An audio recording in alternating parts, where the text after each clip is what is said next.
Let me tell a tale of a world where heroes walk among us, fighting through the darkness left by monsters and by selfish men. A tale of glory rents asunder, sacrifice and battles lost. Our heroes know not what awaits them, and still they carry on. Let me sing a song of a family forged by trials and woe. On their own they falter, but together they will write their own tale of glory, rent asunder, sacrifice and battles lost. Our heroes know not what awaits them, and still they carry on. What was rent shall be restored. What was lost now shall be found. The price of valor ever rising, but victory brings new rewards. Tales of glory, might, and wonder, hard-fought battles, treasures won. Our heroes know their fate awaits them, and so they carry on.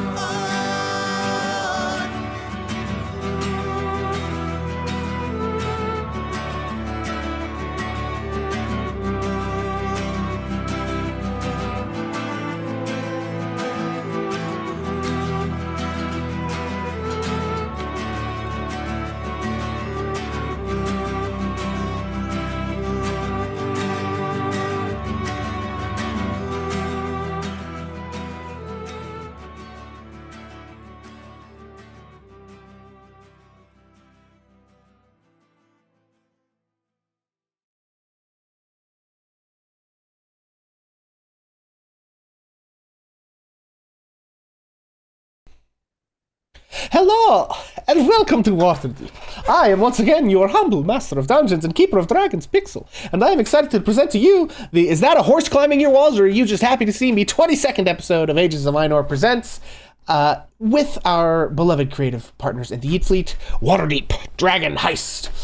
For those of you who have been with us before, you know the drill, but of course for anybody who new who might be joining us, we do have some housekeeping things we like to go over before we get started. I'll try to keep it brief, though, since we're 20-some-odd episodes into this. First things first, since I'm GMing, you might see some secret GM stuff on your screens. Also, it's possible some of you have played or watched this adventure before, so if so, please don't spoil things. The PCs will be in chat with you and don't want to be spoiled. Second, don't freak out about the rules. D&D has a lot of them. We don't always get them right. Don't lose your mind about it. Third, don't be a wangrod. We do try to keep the internet toxicity out of here, so don't be judgmental about our players' knowledge of the game or the rules, their character or RP choices, or really, frankly, anything about them or each other for that matter. And as a reminder, of course, we do release the show on the Ages of Einor YouTube the week following each session if you want to go back and rewatch, or you have to miss part of today for some reason. And then, of course, last thing before we get started, we're going to go around and cast. If you would please introduce yourselves and your character, starting, as always, with the man without whom truly none of this would be possible. My streamer senpai and yours, father. gamer, family man, guitarist, rarer than a shiny Pokemon, non-toxic, southern accent having homie, Final Fantasy wifing president of these United States. Well, okay, the states of our hearts. Anyway, he's the prime minister of Sinister, the wholesome, dolesome, waifu, haiku, husbando, commando, inventor of non-stick pans himself. That's right, gang, we got him. Charlie's Chocolate Factory, CEO contest winning Lord of Sinning, the reason for the season, the new year, new me, stronger than an oaken tree, king of the hill and Skinner of knees, the decider of things, the lord of our rings, the hidey-ho, daddy-o, when they go high, we go low, solo, dolo, he's hard and wired, the true FIFA Peace Prize 2025 winner, all others are just pretenders, the god, king, emperor of Dune!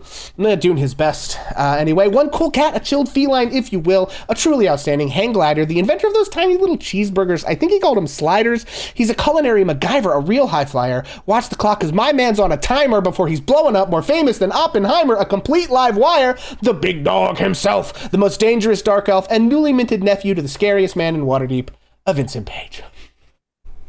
Okay, that last one really was actually true. We like that. Guys, I'm Vincent Page. I'm playing Vareth Bainray, but the Drow Gloomstalker Ranger. Excellent. And of course, Lady Stuff. I am Lady Stuff. I am playing Tav, also known as Ubriana. Very long last name. The half-elf draconic sorceress. Excellent. Skynet. Yep, I'm playing Victor. I'm Skynet, playing Victor Valicrest, the human paladin, who might be becoming Batman. Not sure yet. Listen, if you can be anything, be Batman. Jason. I am Jason. I'm playing Ash, the halfling wildfire druid, ready to burn some things down or get some people out of town. Nice. Rhymes. Dig it. Foxy. I am Foxy. I'm playing Zylander Blazel. Is it really murder if you kill a murderer? Who knows? Who can say? And of course, last but not least, our special guest for the evening, Bonus Mom. Hey there, I'm Bonus Mom, and I'm playing Axel, a young lad who is capable of being many wonderful people. And I'm on a rail out of town. That's where I am. Excellent. And of course, as always, I will be your dungeon master this evening. You can also find me here on twitch.tv/Hammer and Pixel, where we've been playing a lot of Final Fantasy XIV. We should be live tomorrow. We'll probably be talking a little bit about all the new, Evercold announcements from the EU Fan Fest and all that stuff. So definitely come hang out. And then, of course, without further ado, when last we left our heroes. No, that's not the one I want. Where is it? Yeah, we'll use this one. That's fine. When last we left our heroes, Vareth, Ash, and Tav had just discovered that the person Vareth's employer had sent him to track down was, in fact, his cousin and his employer's son, Axel, a newly minted changeling. This, of course, also makes Vareth's employer his uncle and reveals some extremely interesting things about his lineage, but we'll get all into that later, I am sure. They also discovered that Axel had befriended the runaway Nimblewright who had fled Gralhund Villa the day of the explosion outside Trollskull Manor. Meanwhile, Zylander and Victor made their way into the dock ward to find whoever was behind a string of murders targeting surface elves and half-elves. They made their way to the Sleeping Snake, another rowdy dock ward tavern, and met Saralath, the blue dragonborn barkeep. After a short interaction in which they tried to play it off like Victor and Zylander didn't know each other, despite entering the bar pretty close in time with one another and coming up next to each other at the bar and asking about the same string of murders, Saralath told them that all the killings seemed to happen to bar patrons who had left dock ward bars around closing time but never made it home and were instead later found dead in an alley somewhere instead. Zylander decided to make a scene by buying a round of drinks for everyone in the bar to draw attention to himself as an elf and hopefully catch the eye of the serial killer they were after. Zylander and Victor then noticed one particular individual taking extra notice of Zylander at this time. Back to our other crew, Vareth, Tav, and Ash took Axel, who had changed himself to look like Ash, while Ash was still wild-shaped as a scruffy dock cat. And Tony, the name Axel gave to the Nimblewright that he had made friends with, they all went sneaking along towards the yawning portal, with Tony sneaking along behind them. As they made their way to meet up with Three Strings, the bard who had told Vareth where to find Axel in the first place, and hopefully get a little more information about how Three Strings had said he might be able to help them resolve that whole issue. Upon reaching the yawning portal, Tony attempted to stealthily climb up to the roof to hide while our heroes went inside to meet with Three Strings. It unfortunately seems that Tony was spotted while climbing, and Ash, who went to check on him, alerted the party to the fact that someone was approaching Tony's position. Vareth ran inside and grabbed Three Strings, who was at that moment performing with Osmandius Buckshank and his group, Floon Blagmar and the Notorious Lotharios. And they went, they all ran back outside, meeting up with Tony in the alley for a quick discussion on how to proceed. They elected to send Axel and Tony on Ash's back after Ash had wild-shaped once again, this time into a warhorse. And then they were going to have Vareth and Trav decide to stop and speak to the stalker. And Three Strings ran after Ash and Axel before this individual arrived. This stalker turned out to be Felrect Lafine, a dark elf agent of Vareth's employer. After a brief conversation, Tav and Vareth managed to convince Felrect that they were also looking for this Nimblewright in question, but that he had escaped. Back in the Sleeping Snake, after Xylander's big moment, Victor decided to go confront the killer directly and invite him to go outside to talk. Managed to get him to do so. Xylander followed, and a few moments into the conversation between the two, Xylander, thanks to a handy Nat 20 stealth roll, managed to get the drop on his killer and put a knife to his throat. During the questioning, the killer revealed that he hated the surface elves for having grown up in a kinder world than the Underdark, and Xylander subsequently killed him, putting this very scary assassin down in one cut. Xylander searched the body and found a strange metal wand with a handle and a trigger, a pouch full of odd metal balls, some gold, and a strange missive written in a language he didn't speak. He then threw the body into the harbor, and Victor went back to the guard station they had been at before the tavern to finish out the shift of the guards that he had gotten info from about the killer, to think long and hard about his oaths and if they were up to the task of what the city really needs. Xylander then used their speaking stones to notify Tab that he needed help. Ash and Axel found a place to hide before Axel managed to sneak back the way they had come to find Three Strings trailing along behind them. Ash, in the meantime, asked Tony a bit about the Stone of Galore, discovering that he did not still have it in his possession. Then the group reunited with Axel and Three Strings, and they made their way to the manor house that Three Strings had been trying to give them directions to back in the alley outside the yawning portal, indicating that belonged to a friend who had said Three Strings could use it as a place to lay low if he needed to. Whew! Sorry that was a long one. We had to go into detail because it's been so long since we played that nobody remembers anything, least of all me. However, that, my friends, is where we resume our tale. So we have a small group. Three Strings, Tony, Ash, Axel are at this manor house in Mistshore. That is currently dark and unoccupied, approaching the door. Tav and Vareth are standing in the alley outside the yawning portal, having just heard from Xylander, and I believe communicated their plans to head towards Mistshore to meet up with the others. Xylander is just walking away from the guard station Victor is at on his way to meet up with the rest of them, and Victor is sort of trapped by circumstance in this guard station in the dock ward while he finishes out the shift of the guards that he had, told to go have fun at the strip club earlier. He told them to go, that they could leave and he would take over, and they decided to go to the strip club, I should say. Nevertheless, Victor is bound by his oath to stay there, otherwise he would be breaking his word, and that's where we pick back up. So, I do want to point out too that I have on my character sheet that I found Drow made boots of Elvenkind that is right. Completely silent. Yes. Yeah, so they give you advantage on stealth checks when you're not in direct sunlight, basically. I am wearing those. Okay. Good to know. Okay, so, I guess let's, for the sake of expediency, Tav and Vareth and Xylander, is your plan just to head towards Mistshore and hope to run into each other? Is your plan, and how do you guys plan to find where Three Strings and the rest of them went? Do we remember who has the sending stones? Currently, Tav and Xylander have the stones, and they've used them already for today. Yeah. I guess I'm just heading that way. I don't think that I know that area very well. Do I? Probably not. It is like the slightly more like well-to-do part of the dock ward, if any part of the dock ward could be said to be that well-to-do.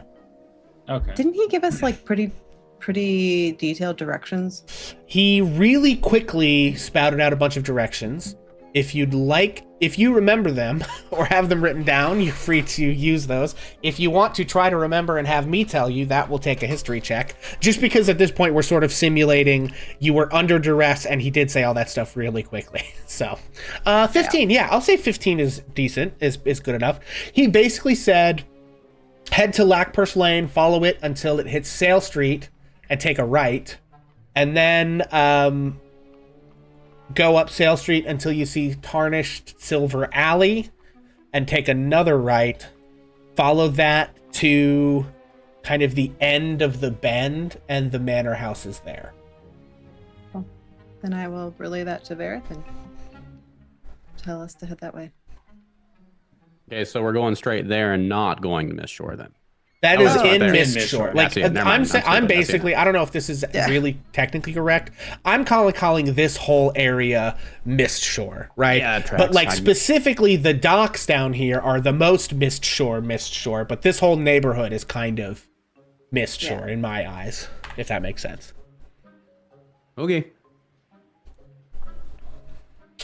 Okay. And then, yeah, no one gave Xylandor really any directions other than just it's at Mist Shore. Yeah. Good luck, buddy. So Okay. I'm gonna climb on some rooftops and start heading that direction. Okay. All right. Well, then, with that, folks, we are going to swap over to our other crew here of, oh, I should probably have put that on the map screen. Hang on. For folks at home. Oh, no, wait. Did I not get these in the right spot? I somehow didn't get these in the right spot. Hang on, everybody. I thought I did this. I've gotten new monitors for my PC, and it's made all of my, like, they're a bigger size, so all of the windows that I'm screen grabbing are different. So, I could have sworn that I did this. Oh, well. We'll just do it again. Hang on, everybody. My apologies. In the meantime, yeah, so we have the folks who are at... Oh, great, I'm trying to do this, but stuff actually isn't sitting there. Uh-oh. Okay. Well, there she is. Sorry. And I was wrong. If that See? chair would have flipped, I would have been concerned, but oh my god, it would have been so funny. Okay. And then... All right, gang. Victor, y'all are seeing how the sausage is made here. Basically.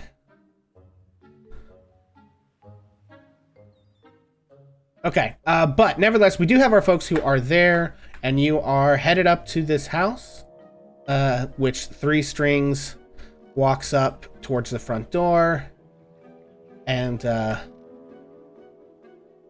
he sort of like pulls a what's the word I'm looking for?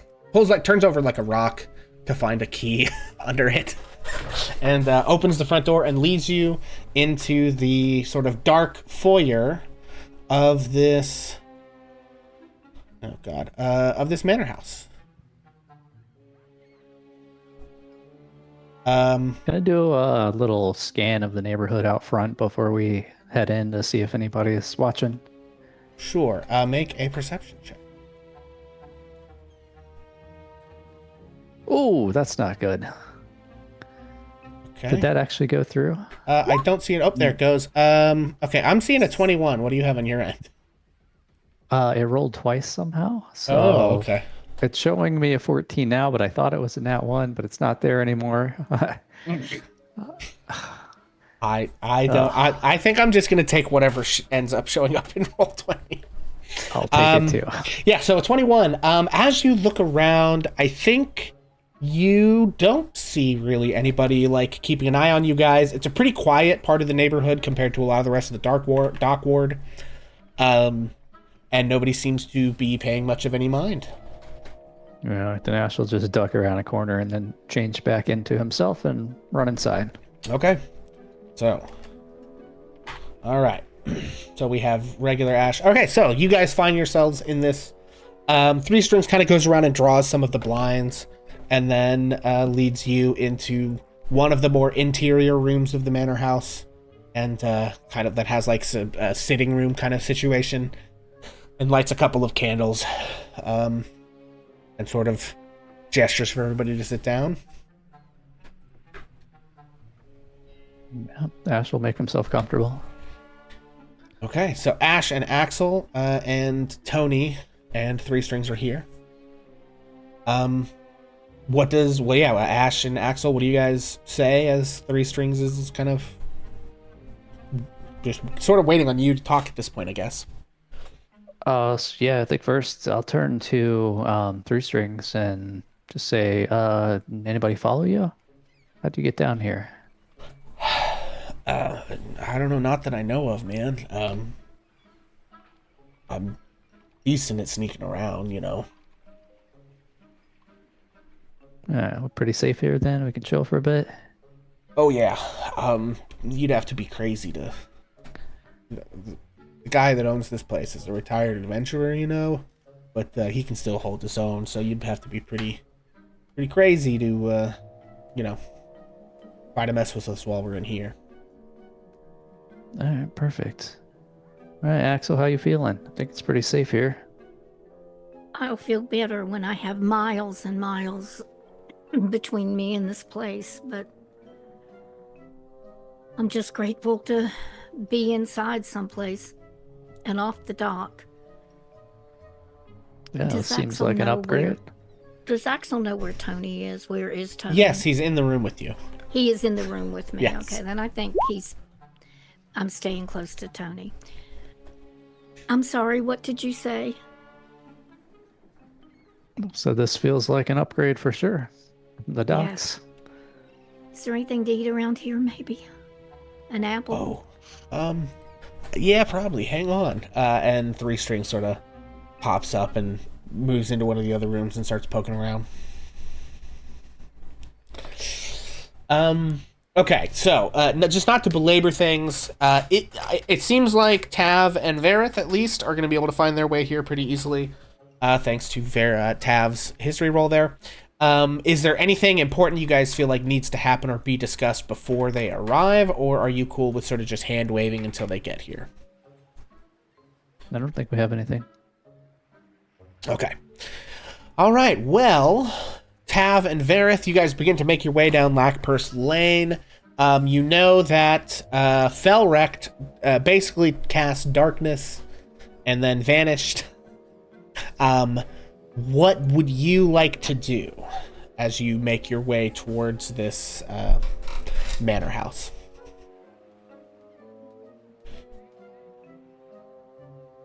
I don't think Tav actually says anything. I think you're Whoa. surprised. I know. I know. I think you were surprised to find that she like almost I need something stable to hold on to. She's quiet. Okay.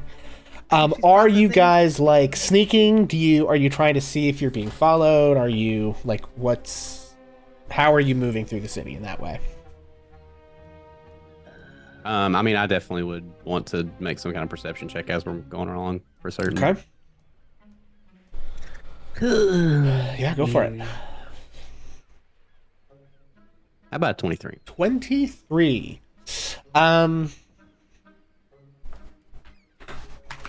It's not enough. Okay. Never As is. you look around, you do not think you are currently being followed. Excellent.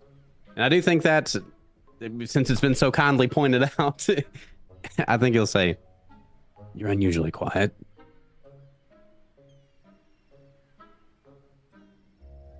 They wait close upon you today. Information I'm sure was not what you wanted to hear. I thought perhaps this once you might like some silence from me. Trying to see if I can turn you like a really. Is she quiet for anybody else? Oh, I'm sorry. Yeah. Maybe it's because I was Yeah, far good. away. Yeah, from you were a my- little quiet. Let's just do this. I'm over here adjusting my compressor, like trying to bring up. Oh, now you're like muted. Doing I great. pressed the button. I'm on a new setup too, friends. We're doing our best. Technical Do I need to repeat it? No, I heard everything. So it was just like Okay, kind of. it's just real quiet. Yeah. Yeah. Everybody keeps moving around. Adjusting the cameras. Okay, anyway. All right, still. so I got this. Vera says that, and then Tav responds that she thinks Vera might just want to have some time to think as you guys are moving through. Anything else that you do or say as you are walking along here? Or are we just skipping to the manor house for you two?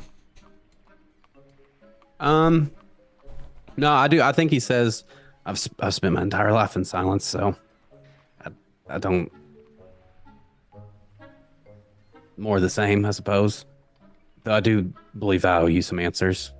I tried not to involve everybody.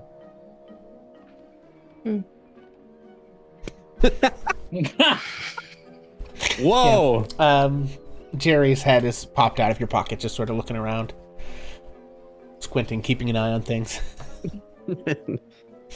I think Tav looks at Jerry and gives a little wink. I think Jerry just kind of mean mugs you back. I don't know if you listen. I don't know if you remember, but Jerry made a really bad insight check at the end of the last session about Tav. Oh, I don't remember that. Yeah, he rolled like a Yeah. 3. It was real low, so he's very sort of like Tav skeptic at the moment. Oh, interesting. Fair He's enough. sort of like, I don't know if it was you tried to hear this, but I don't think did. He crawled up and whispered into Vera's ear, like, I don't think we can trust her. We might have to kill her. Oh God, I don't remember this at all. God damn. With Tav, as I said. Yeah, well, I think that if Tav gives like her a mean mug, I think she does go like. Excuse me. Everything's falling apart right now. I think Jerry just sort of goes, Oh boy. I think Tav like puts her hood up a little bit farther and just like. God damn. poor Jerry. Listen, that's what bad insight rolls get you, right? Not you. It's just Jerry's just real. He's got real strong opinions, and he's real wrong about it. Yeah, it's Um, fine. But I think after Barrett says that, I don't. I'm not using silence as a weapon in this moment. I promise. As hard as it is, I do trust you. I can only imagine how difficult it is to find out that the person you trust least in this world, you're related to them. I'm fortunate that all those to which I share blood are people I admire greatly. And for once, I feel I am at a loss for what the right thing to say is in this moment. Just know, I'm here for you. Even if Jerry disapproves, although it might hurt a little bit to see that scowl once more. His beady little eyes peeking about the pocket. Oh, Here, Jerry. ultimate betrayal. Yeah, really, that's what hurts the most. Not great. Oh, okay. I'll quit beating around the bush here. Vareth, it takes a minute. You've trusted me with a pretty large secret when you had absolutely no reason to, and I feel like it's only right that you hear this first out of the group. I'll try to make it short, but you deserve to know. I think I've spoke about how I used to live in Minto Brandon. Wow, that was really well done. Holy moly.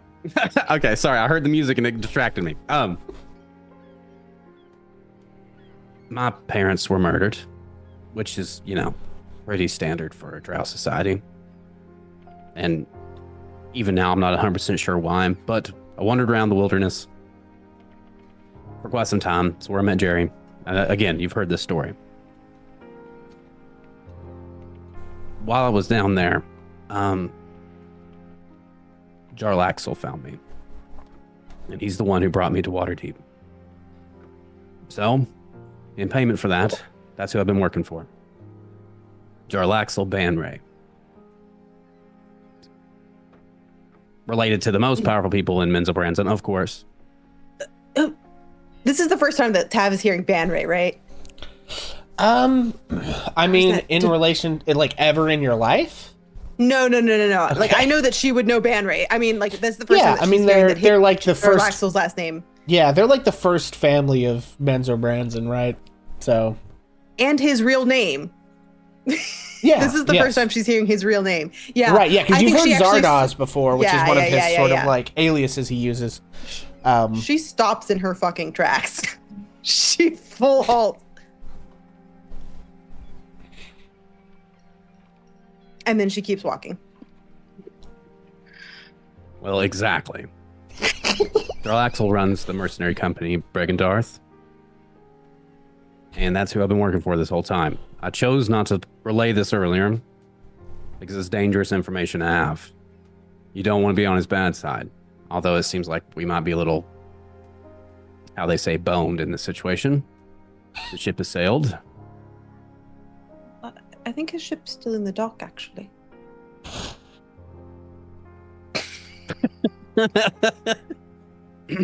Yes, well, as it were. You're a Banray. I suppose that's true. Jarlaxle. I know. I swear I've heard stories of Jarlaxle from my aunt. I'd be surprised if you hadn't. This is grave news indeed. And the Bregendarth. To what end do they seek to work?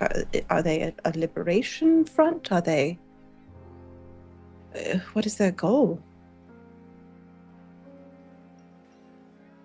I mean, to gain as much power as possible, like every other crime family in this town. I don't know. Oh, excellent. But it is kind of one of those things where they help Drow get out of the Underdark, but they end up working for them, pay off their debt. That's exactly why I work for them. After my parents were murdered, I swore off of the Drow politics and ended up right back in them. Well,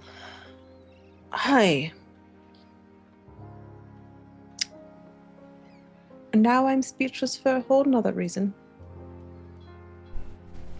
Jerry sort Like of I said, pops his head out and says, "Right, well, speaking of Drow politics, I suppose we should point out that given what happened to your other wing of your family,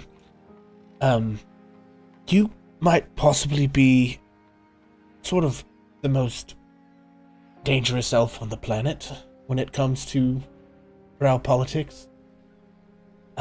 As a child of a noble family, you have the right to accuse your killers, and because they didn't kill all of you, well, essentially, if you were somehow to make it to Menzoberranzan and testify, all of the other noble houses of Menzoberranzan would be duty-bound to declare war on the binaries and attempt to wipe them from the face of the earth to a man, woman, or child. shit.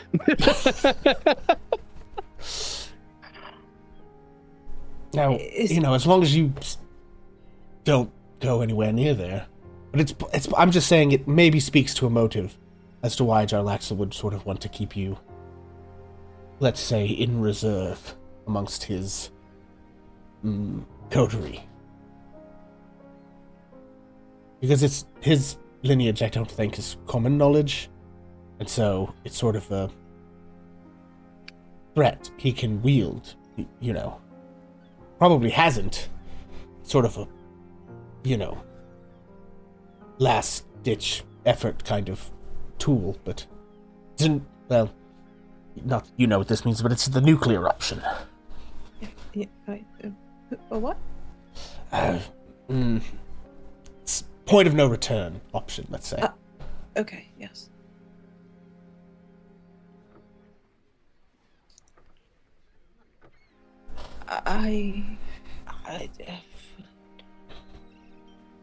Is this just a drow thing where if you fail to kill all members of a noble family, and then that family is found out that is this just a drow thing, or do you suppose it could also apply to our dear friend Salander, who also was the last of his noble family to have survived a murder? I mean, don't consider me an expert, but in Drow society, it's expected that that's how you rise up the ranks, right?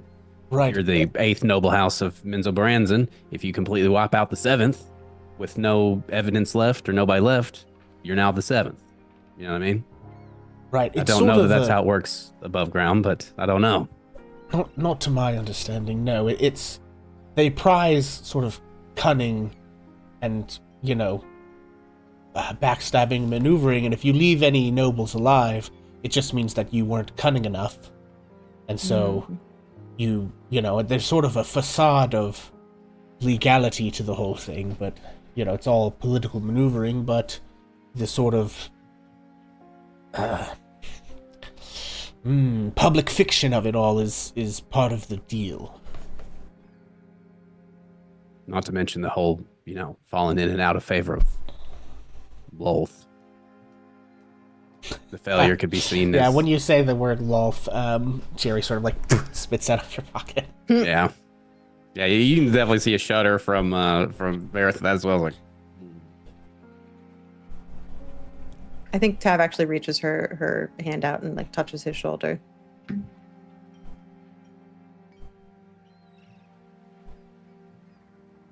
A weight indeed. One that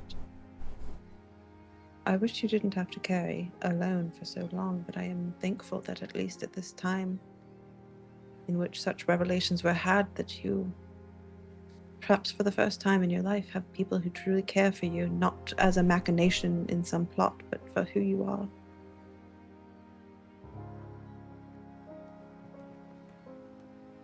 We'll see this through together, friend.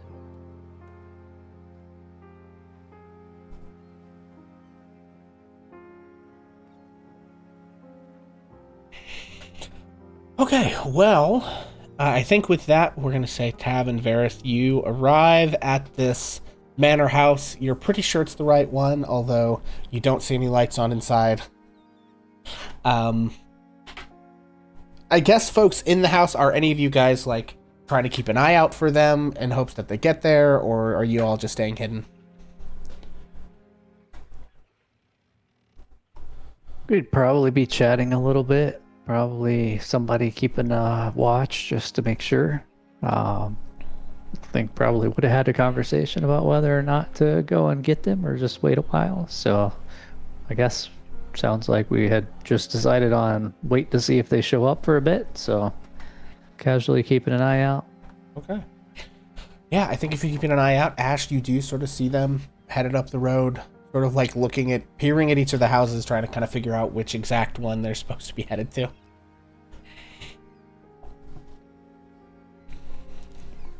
All right, I think they're here. Somebody's coming down the street anyway. I think Axel would have snuggled up actually, as though with whatever, if they found something to eat, whatever. He scuttled up next to Tony, but the minute you said that, Axel would be fully engaged and trying to peer out any way he could peer out. Very surreptitiously, he has learned to be cautious. But he'd be looking too. Okay. Yeah, I do think that Three Strings eventually did come back with, just like a board with some like bread, cheese, maybe some butter and jam, maybe a couple of like a little fruit bowl, just like charcuterie, some stuff, Yeah. Love me a good charcuterie. It's not like a full-on cooked meal, but it's enough to sort of. Axel smells the Get you cheese somewhere. and puts his finger on almost everything on the whole thing that he can get his hand on because he's a kid. takes a couple of bites, puts it back down, and then finds a berry or a fruit that he really likes and just takes it all over to where the Tony is sitting and eats his little heart out and then takes a little semi nap, is what he had done, All right. leaving his fingerprints behind. Sure. Okay, so are you guys gonna signal in any way to Tavern Verith, or are you just gonna wait for them to like hope they figure out which door is the right one and walk up and knock? What's the plan here? Yeah, the gas might kind of sneak out a side door and loop around the back and pop out in the street, go find them. Okay.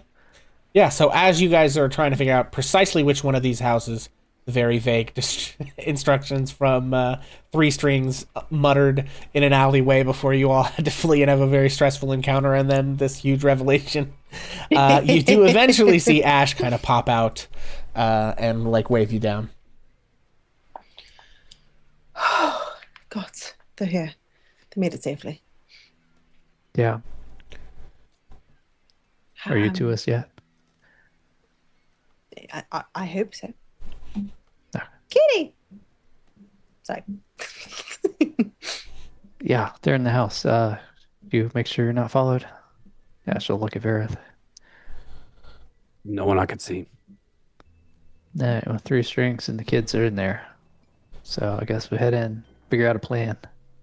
Okay, and you guys head in. In the meantime, Zylander, you are just headed along this way. I think they told you it's like a manor house near Mistshore, and that's really kind of all you've got to go on. Do you want to make, I'm going to say, an investigation check for me? See if you can figure out, and also is there anything else you're doing en route, or are you just headed that way? As best you can. You are muted. I'm muted because I've been eating Starburst like popcorn, listening to this like drama.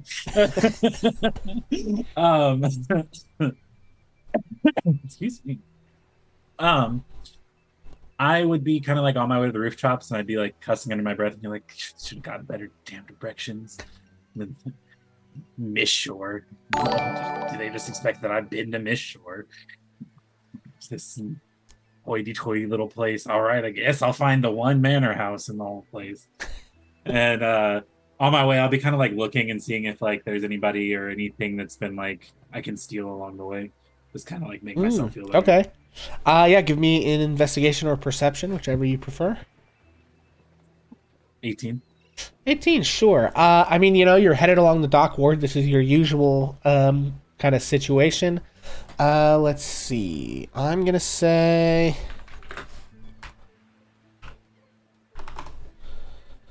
You see a, like, crate that's at the end of one of the docks, and it seems like some people have gone back up the, like, gangplank to, like, get more stuff. But that also somebody had, like, popped the top off of this one to, like, inspect what was inside of it, but then also kind of, like, gone back up the gangplank. So you just see an open crate at the end of one of the docks that seems to have, like, a nice little, like, box on some straw on the top of it. Lylander will see it and kind of, like, look around a little bit. Nobody's around. He'll scoop it up quickly as he's walking by. Okay. Yeah. You also have inspiration, just by the way. Oh, I do? Thank you. Okay, yeah, you find a little box of jewelry. Zylander will keep it tucked in his bag and just keep begrudgingly trying to find the manor house. Yeah, and the jewelry inside is worth about 59 gold pieces. So, in any case, and then I guess give me an investigation. This is fun. Give me an investigation to see if you can find the house now. I wasn't present at all, so I don't know that he turned into a horse. No. Yeah, no, I was a little busy. Yeah. Okay, 17. 17. Okay, I'll say 17 is going to be good enough to get you there as well. And just in the interest of, time and stuff, I'm going to say that you arrive not too long after the others. and can just like make your way. I'm sorry that Skynet is sort of off on your own. We'll deal with that here in a minute, but everybody who is available will just get you all in the same room so that you can have whatever discussion you're going to have about what to do with Axel and Tony and all of that stuff. Feel By free chance, are they outside when I get there? I don't know. That's up to them, I guess. Axel is not about to be outside. He's snuggled up next to Tony. Yeah, I mean, I guess later you're asking, do you walk up Yeah. when Vareth and Tav are Like, am I also coming up outside? and I see Ash? And them I don't think outside, it makes a big difference either way, so sure, why not? Okay, Zylander will use his new boots since my steps make no noise, and I'll sneak behind Tav and go boom. Okay, I guess give me a stealth check with advantage, and Tav, give me a perception check. 17. Damn it. Okay. Oof. Okay, so you are trying to sneak up. Tav's real However, locked in at this point. She's Tab had her is- fucking world upside down. Tav is basically extremely paranoid in this moment and is really looking around. And so I think she catches you like maybe 5 feet away, like mid sneak.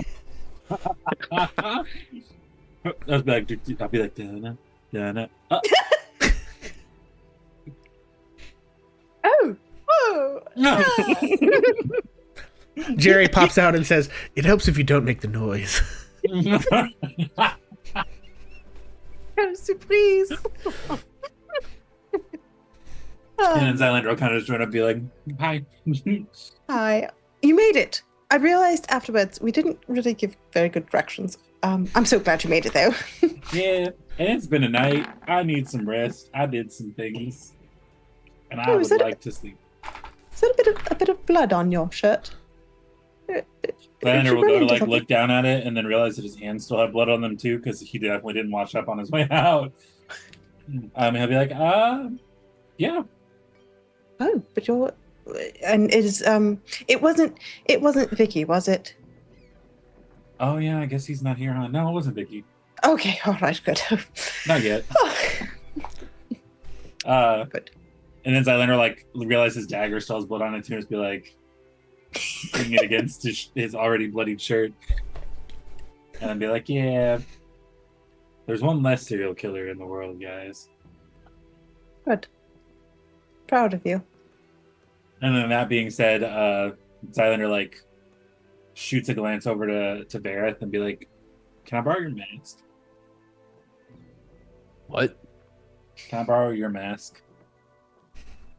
You have the mask that lets you read any language. Why?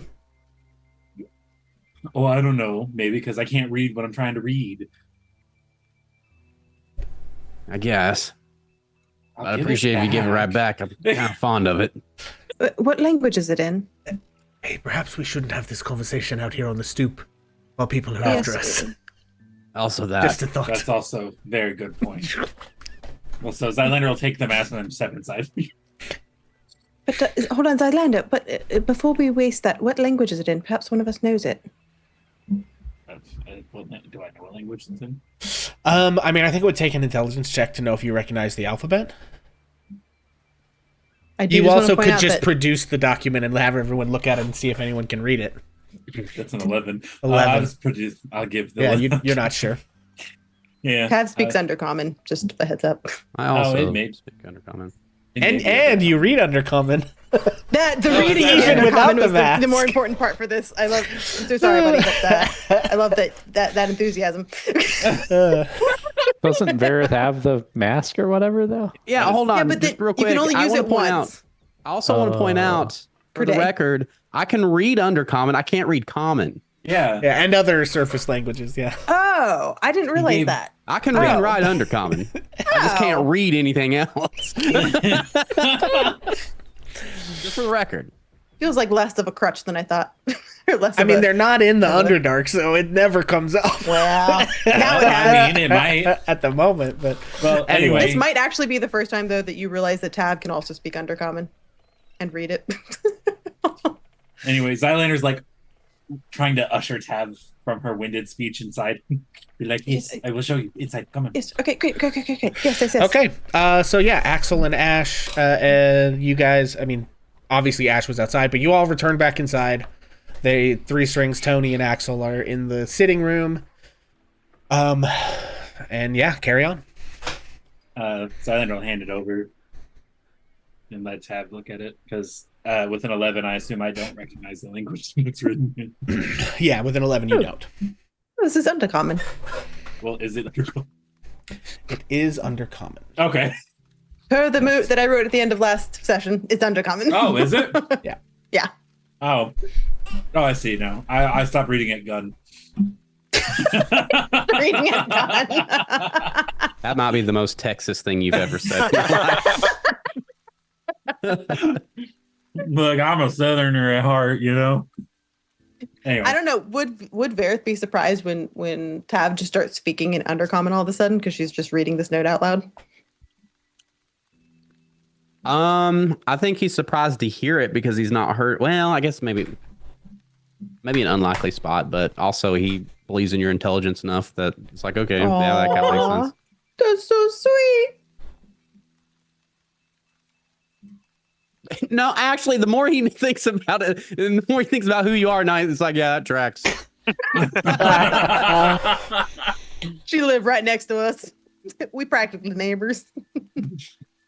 Okay, so that's what it says in undercommon. Read it What? for us. Yeah, read out loud stuff. Belbaus ulu beltren folor nair revin lueth leith revin. Wow. Okay. That sounded more Cinderin than it did undercommon, but I like it, honestly. How's what? Belbaus ulu Yeah. beltren. Yeah, undercommon. I mean, yeah, undercommon is still like, yeah. Neo revin lueth leith There you go. revin. Tonally, that definitely fits my head canon a little better. All right, well, sorry. and that part doesn't include like some of this other information I'm about to post because this is actually written in like, it's obvious that this is a date and some initials which aren't in undercommon, but this is what that translates to. Juan Kaithorn, 1492. Delivery received at Customs and Imports Warehouse at intersection of Dock Street and Fish Street.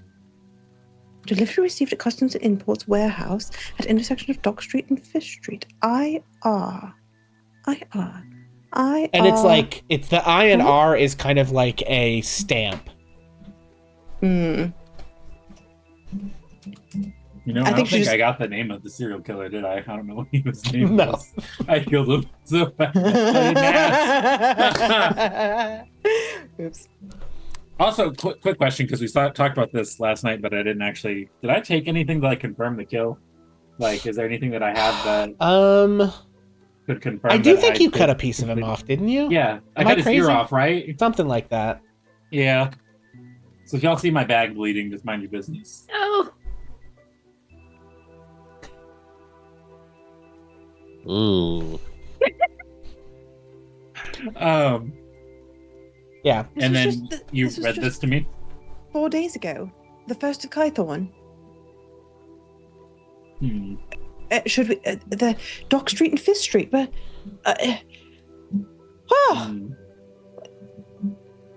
we're pretty near there. Not far from it. Where did you kill this man? Where did you find this note? Well, the man I killed in this note don't necessarily have to be connected. They just in this instance they are. But I could have found the note without it being part of a killing. Anyway, long So story you pulled it off the dead guy, yeah. Now, Yeah. Yes. what's it mean? Like, why is this So, relevant? I have to find out tomorrow when I go to the warehouse at the intersection of Dock Street and Fish Street.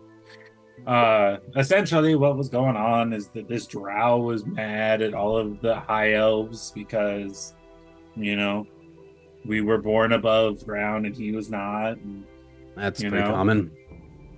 you know, long sleeve shirt, you know, he was killing us, and I had to take care of the business, and that note was on his person.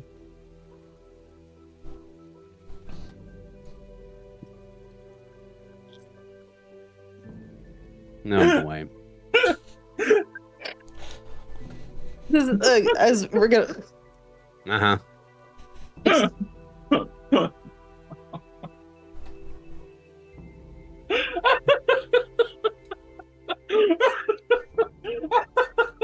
really derailed it. Okay. It's I've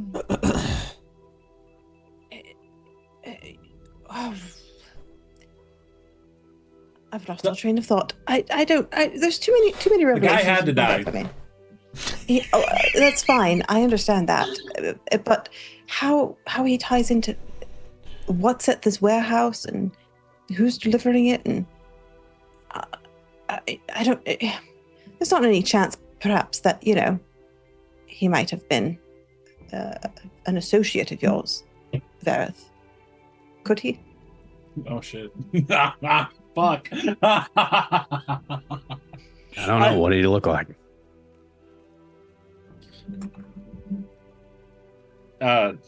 Yeah. Pixel. I mean, he was a dark elf. He mostly kept his hood up, and then you slit his throat and dumped him in the harbor. Yeah, no, that pretty much sounds like exactly what I will say, you do have one of his weapons. Oh, I do. Like I can't tell you what he looked like. I know he was a dark elf or a drow, and right now he's sleeping with the fishes. So, but I did take this, and I pull out his gun. Yeah, you would recognize Al Pacino. that Vareth as a kind of weapon that they frequently carry. Oh, Yeah. gods. Oh, Zylander. Oh, my sweet summer child. Which leads me to my next speech that I have to make. And Vareth's going to kind of repeat almost everything that he said to Tav, but he's going to leave out the Bane Ray part. But he's going to tell him, why am I doing clock it? I don't know. I'm sorry. Anyway. Yeah, that's my bad. He's going to tell the party, just so I don't have to go through this again, tell the party that it's Jarlaxle, he works for Bregendarth, and that's bad that he just killed this man. Does this address mean anything to you if there is now a connection between the two? No. Vareth, you've never heard any references to this particular warehouse in question. I don't know. Doesn't mean anything to me. Oh no! God has frozen. God, DM no! God. Come back! Oh. Whoa. That was Sorry, wild. you all bro. froze for me for a second at was the wild. same The time, too. voice kept going while you were doing no mouth. Whoa. The internet is doing some fucky stuff tonight, gang, so I'm doing my best. So he doesn't know anything about this address in relation to his group of people? Yeah, it doesn't mean No, yeah, no. And I think, Vareth, you would kind of get the sense, like, you did sort of agree to, like, do more because you wanted more resources, but there's definitely still, like, stuff that's above your pay grade that they get up to. And I think you would put this in that category. Because, like, also the gun thing, like, if you were to keep moving up the ranks of this organization, eventually you would get one of those and be trained how to use it and stuff. It's like a somewhat of a mark of your rank in a certain sense. And, so you're still sort of below that pay grade for all of that. But it just tells you that this guy is high enough rank to be privy to information you aren't. Okay, so listen. It wasn't until extremely recently that I even agreed to be a full-fledged member, all right? So that's a mark of somebody way up the food chain. So, one, kudos. You took the guy out. He's just killing other elves. Two, you fool. That guy was a high-ranking official in Bregendarth. And, just to add a little bit of sugar to this medicine, who they're currently looking for us anyway because of the kid. So, you really just added some fuel to the fire. But that... Well, nobody saw me kill him. That you know of. I was stealthy. I rolled the net from a stealth check. Ain't nobody see me do nothing. It just would be extremely wise of us. I didn't want to involve any of you in this, but it's really wise. It'd be really wise to not underestimate Bregendarth. They're not as out in the open as Xanathars and the Zentarum, but they're just as dangerous, if not more. I guess knowing this now, Zylander will be like looking at the gun a little bit more closely. Like, obviously, have I seen a gun? I probably haven't, right? I don't think so, no.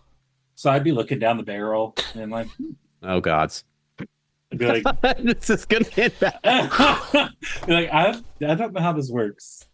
Do I know how it works in theory? Yeah, you've seen them in practice, Vareth. He's gonna reach over and just lower the barrel. Don't point that at your face, please. Can you teach me how to cast gun? I don't know what that means, but The bad part comes out of that end. Don't point it at your face. Oh, so then I'll not point it in the direction of other people. Oh, Jesus. You're like, I have not taken medieval gun safety. I don't know what to do. Please put it down. And then Xylendor Put it down tuck it quickly. away. Thank you. Okay, so and then- quick recap. Vera told everybody that he's from the Underdark and that his noble family was killed, and then that this Jarlaxle character brought him up to the surface and sort of... and also that he works for Jarlaxle. Yes, right. Brought him up to the surface and made him work for him. And Just that to be he's clear, a bad though, guy. I left out a very important name in that. Yep. I shared that with one person. I just want to be clear. Number two, Xylandor killed this, serial killer, Lieutenant. found this note, had some information about a warehouse that presumably this organization is delivering things to for some reason. With all of that being said, Axel, Tony, and Three Strings are also here. So, feel free to, you guys jump into whatever part, approach these whatever you want to. I'm just sort of putting on the table the things in need of addressing in some way, right, in terms of you guys' plans. Also, Xylendor mentioned, oh, by the way, Vicky's alive. I did take him with me. The serial killer didn't get him. But you know how Vicky is and not able to lie and all that jazz. And, he told the guards he would watch the station until the next shift. So he's currently playing guard, increasing our thin blue line a little bit bigger. And we're going to just see him tomorrow. I'll go find him when dawn breaks and the new guards take his place. Where's he on post? Yeah. Do I know where he's on post? Yeah, you saw him. Okay. He is on Ship Street at the corner of Ship Street and Keel Alley, kind of. So he's basically a block away from the end of Dock Street, much closer to the His Saigon's on the southboard. map. He's way, on the map. I guess I should put everyone on the map so people can see. He's all the way over here. He's over there by old Zoblob. Yeah, he's in the... I'll get with him tomorrow. He's 2 blocks away from the Skewer Dragon, and the Lantern Maker, where I guess Vareth was staying in the Lantern Maker's house, right? Sounds right. No, anyway. So Basically, I don't all the know way if across we the got- dockward from you guys. Yeah, I don't know if we got time for another warehouse excursion right now. We gotta figure out a plan for these two here and getting them to safety. I agree. Okay. I think at that point you do see again. Tab's kind of gone in the corner, and she's been writing a letter, and she goes over to a candle, pulls out a wax seal set, and you see her pull out a golden ring that you haven't seen before, and she stamps it on the wax seal to close the letter, and she goes over to Axel and says, "Axel, Yes. this is a letter of safe passage, written and sealed by a member of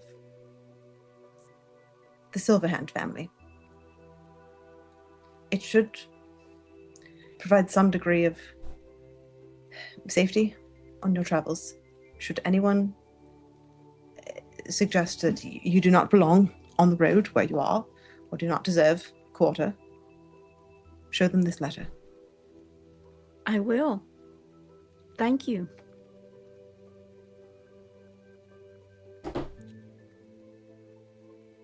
No, Is it time to go now? Where are we? Tony and I are ready. Ash, are you certain this place is safe? It's safe, or they'll know a safe place. If what I'm thinking isn't, they can be trusted, and they'll move fast. I've only got one paper bird left, so send it and send them out. But yeah, I can have them meet up on the road in a few days. It's going to be a long journey, though, Axel. It's not going to be short. Be Well- traveling for about a week before they catch up to you, and then it'll be a lot longer after that. But you'll be far, far from here once once it's gone, once it's done. I'm willing to take my chances. I can't stay here. All right, well, And take a good Tony's look at going with me. You should probably try to look like me for the rest of the journey. At least until you're about a week out of town. I don't know how we're going to hide your friend, though. Well, I've been thinking about that, and I have an idea that I'm gonna talk to him about. He understands me. We don't really talk language or anything, but he really understands me, and he's really clever, and he can make things and do things. So I sort of have an idea. I don't mean to I be just need cool. to pray about it with that guy over there with the orange halo behind him. That would be the guy.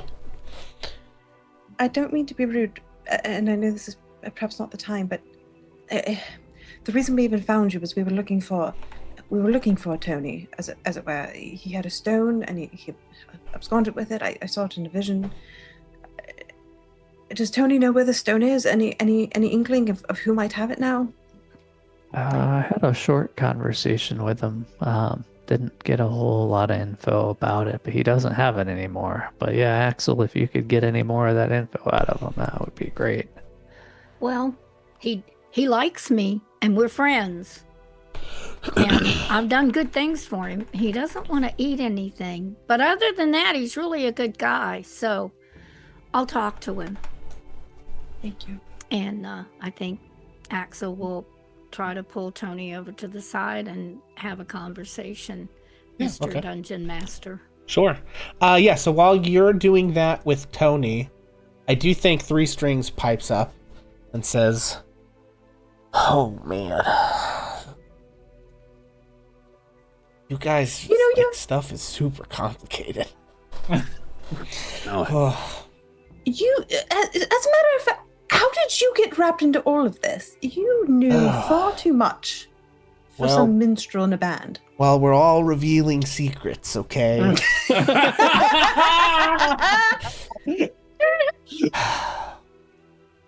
I'm a harper.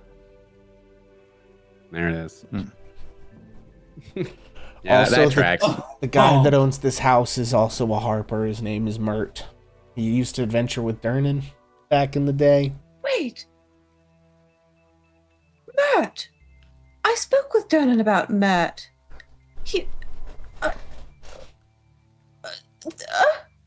This is the Mert. The Mert.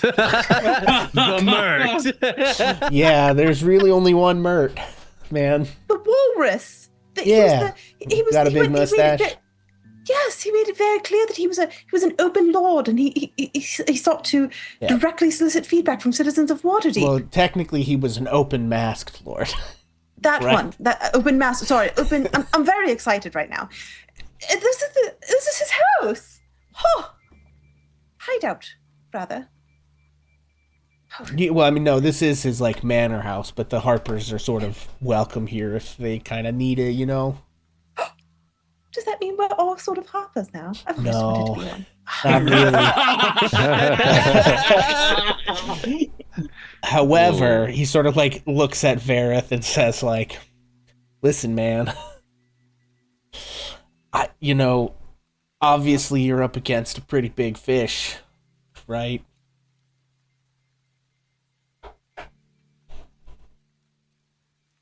Let's say that's an apt description.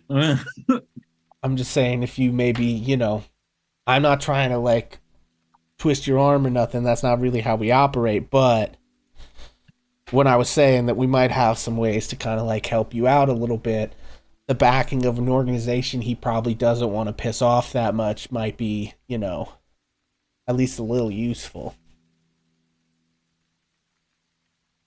Okay, so here's my next question. VP knows what a harper is. Does Vareth have any fucking clue what a harper is? That's a great question. Maybe give me a history check. And do I know that? Does Alice? Does Axel You know can that? also make me a history check. Well, thank you if you would do that for me. Yes, of course. Imperial leader. I have a 10. Ash so. is going to do this too because Sure, I'm yeah. interested here. Okay, Axel, Oof. an 8. We're on the same level, I think. Never, and it makes All right. sense that Yeah. Axel would have never heard So, of this. Vareth and Axel, I think you've just you've heard that they exist. You know it's an organization. You know that they typically operate in secrecy, and that they try to oppose tyrannical forces and evildoers and stuff, basically. I think, Ash, I think you maybe know a little bit more, probably because of your background. I think, just that there have been Harpers involved in how would I put this? There were certain adventurers who were Harpers who probably came by the Grove from time to time and knew what you guys were keeping there and saw it as part of their goal to keep knowledge that thing was there from spreading, so that it wouldn't be targeted and stuff like that, right? Not that they were in your group or anything, but they were associates of some of the high level people that were there, if that makes sense, right? And it's one or two in a generation or so, you know what I mean? Sure. And then I think Zylander, you probably, because you've been around these parts, you know the most about this group, and I think you were you were at boarding school for a while, right? That was one of the things in your background, because that's why you were not killed when the rest of your family was. So, I think you probably heard, the other kids, and, instead of playing, cops and robbers, they would play Zentarum and Harpers, if that makes sense. You know what I mean? So you probably are familiar with the kinds of, stories about what these people are and what they do.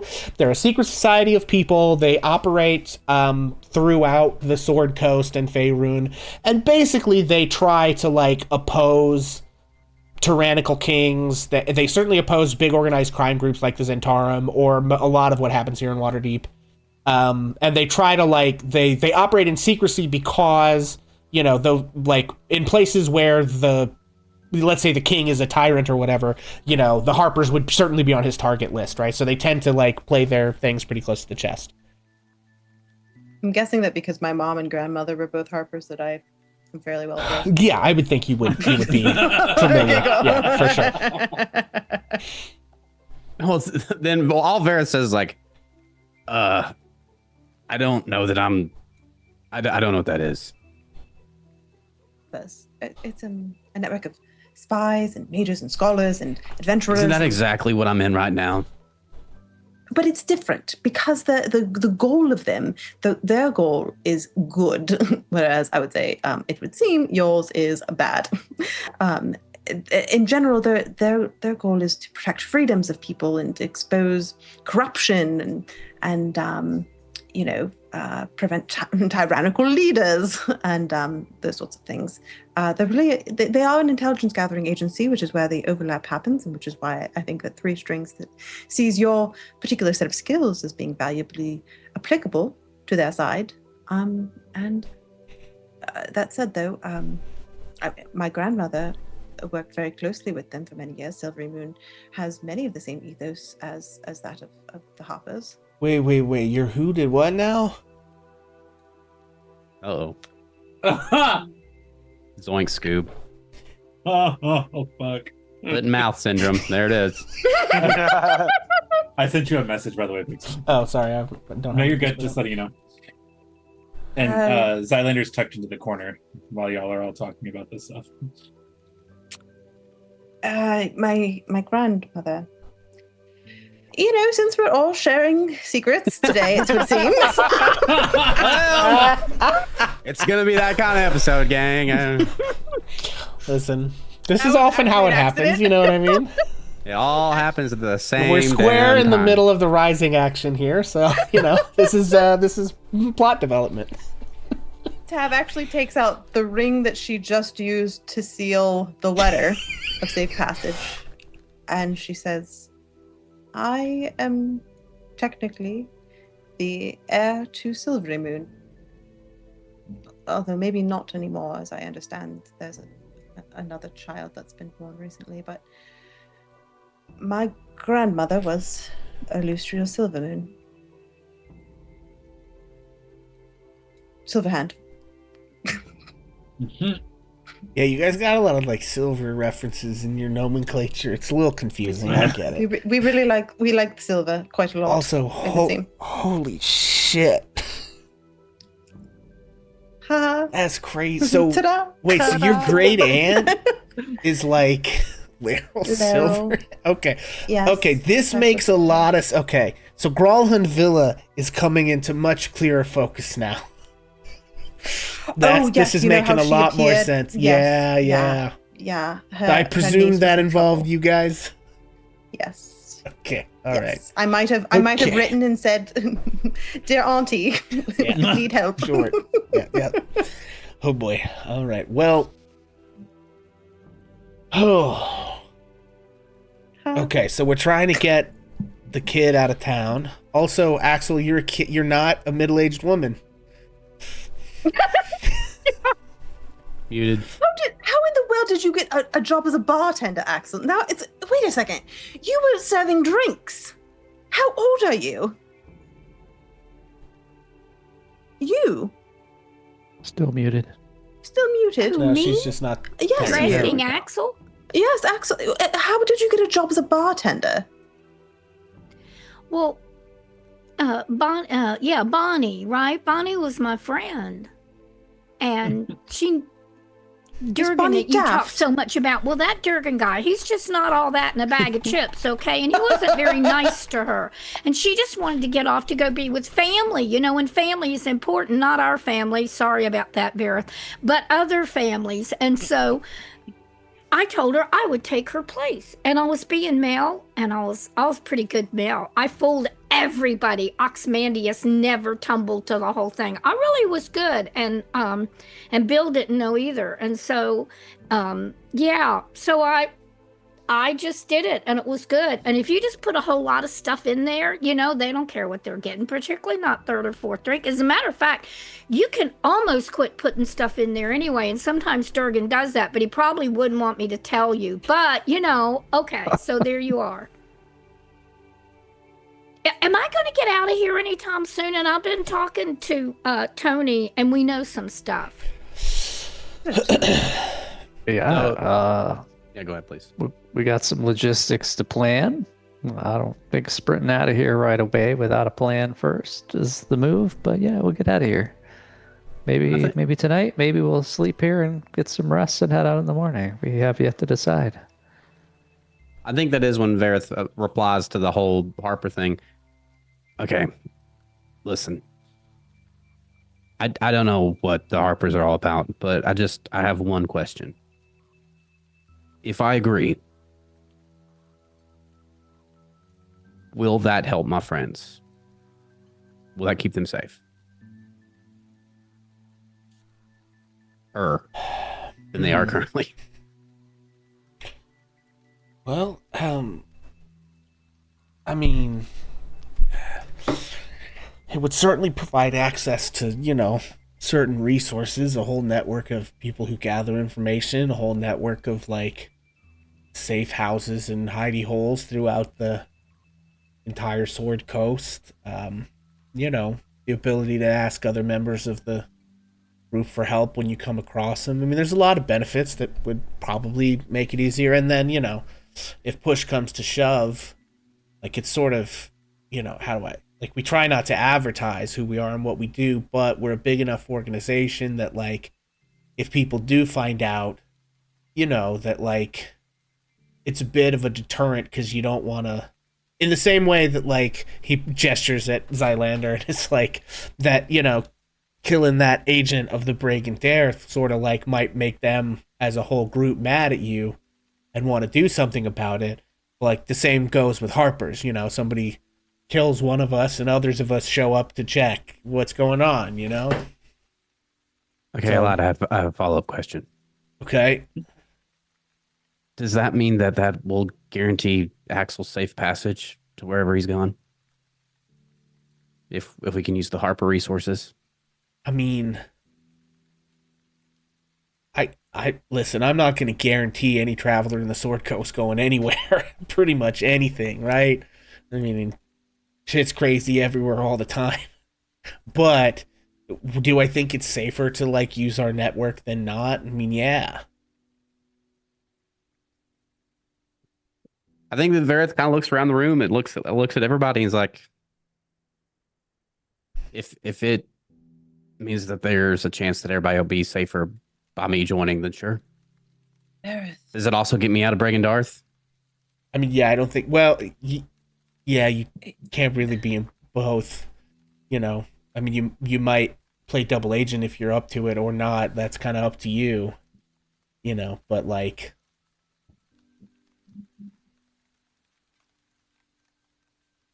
I would prefer not. I'd do almost anything else.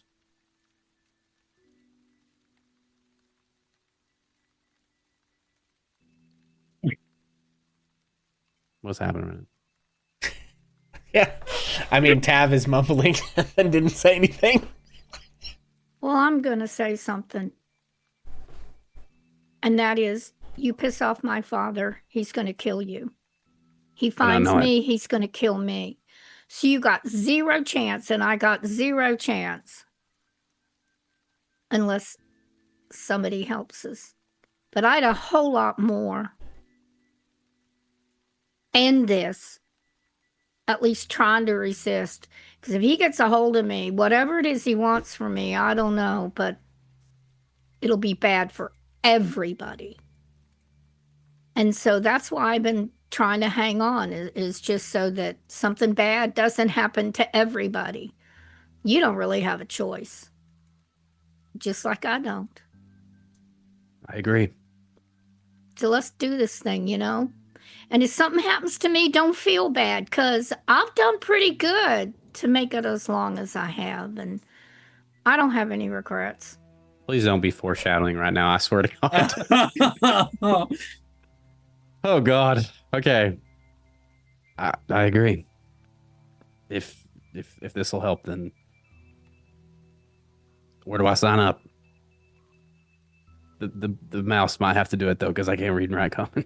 I mean, it's not like we don't like to have a paper trail, you know what I mean? So it's I just sort of let people know. And yeah, I'm sort of your point of contact then.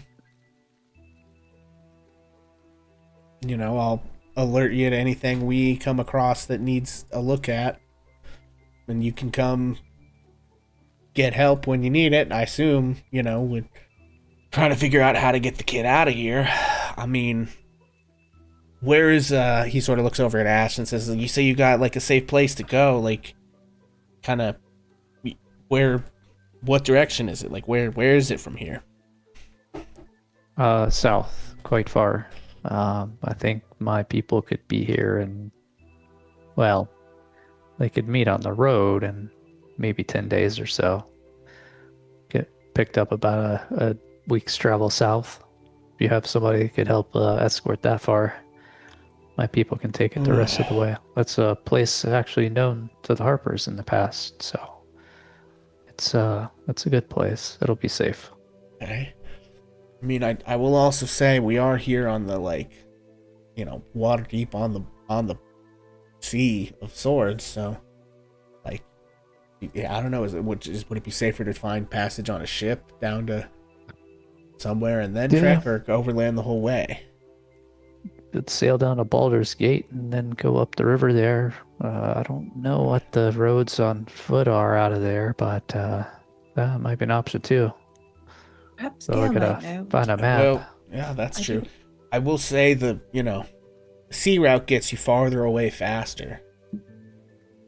So if just putting miles between you and here is the goal, I think if we can find a safe ship, and I think Mert might be able to help with that. I think he'll be back tomorrow. We could probably convince him to take a trip to Baldur's Gate. Isn't your family well known to having a lot of ships, though? Since since the kids stole stuff off of, their home ship. I mean, what? Jarlaxle his headquarters is in one of 3 ships that are sort of permanently docked here and are like a carnival on a ship kind of a thing. and they don't really move a lot. Like, could he try to chase them down? Maybe, if he knew that they were on that ship. But also, you know, like, if he doesn't, then he's trying to chase, you know. Anyway. Sorry.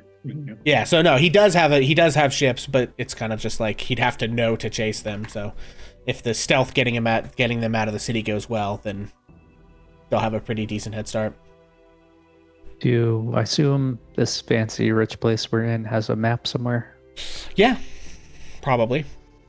So well, Ash is yeah, gonna Mer go. definitely has the vibe of a like explorer from the age of exploration. He's got like a big mustache and a hat, and he's kind of like round, and definitely the kind of guy that would have like maps and globes in a room with like bookshelves on the wall with ladders, like you know, and little like stuffed animal heads or things that are like from his many treks places. So yeah, he's got a map. Are you talking about I don't think I have a map of Faerun I can put like on the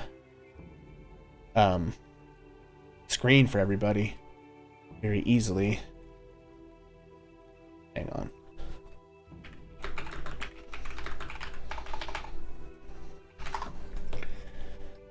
It's your time to shine, Seth. Do you have a laminated map of Faerun? I do have it bookmarked. Yeah, I'm looking at the bookmarked one now. Okay.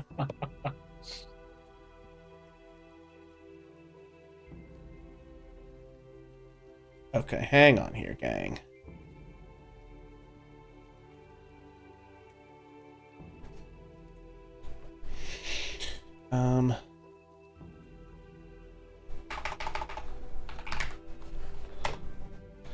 Okay. Blam. Blam. Blam.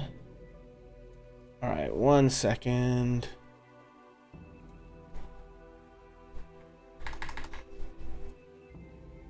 Yeah, I mean, Baldur's Gate is a good distance away, so I think ship is the way to go, right? Okay, hang on, everybody. It is. This is gonna take me 1 second here. I'm sorry. I had to step away. Pixel, did you see the text message I sent you? No, I did not. Okay. Well, it has to do with Tony. Well, I'm working on it. Okay. Okay, can everybody see? Mm-hmm. This is not like the highest res map in the world, I don't think. Let me make this bigger. Okay, let me go to the map screen. Just kind of like do the best I can here. All right. So this is a map of Faerun, more or less. You guys are currently here in Waterdeep, the place that Jason said the whatchamacallit, the grove is that he would be sending Axel to is over here. So the question is, do you go down the road this way like this, or do you go via the water like this down to Baldur's Gate and then across land up the river that way? I think Yeah, Tab you would might probably even start. Well, Get a trading vessel up the river there. Yeah. I remember Pythagorean's theorem. Isn't the diagonal quicker? Well, yes, except that ships move faster than things across land, right? Gotcha. There's a reason why, you know, all the oil goes on the ships around the world instead of, right? So, and so like, yeah, so that's the kind of thing that we're talking about here is you can put more distance between Axel and Waterdeep on the ocean, but it's not as straight of a shot, and you end up in Baldur's Gate, which is another big city, and then trekking over. Versus if you go overland, it's a bit more of a straight shot, but you're moving slower the whole way. Here's a Now, real, neither of them are like completely without danger, right? So Here's a real long shot. So, Tab's obviously connected to Gale, right? Gale's got friends in Baldur's Gate, doesn't he? I don't Gale know. just teleport people.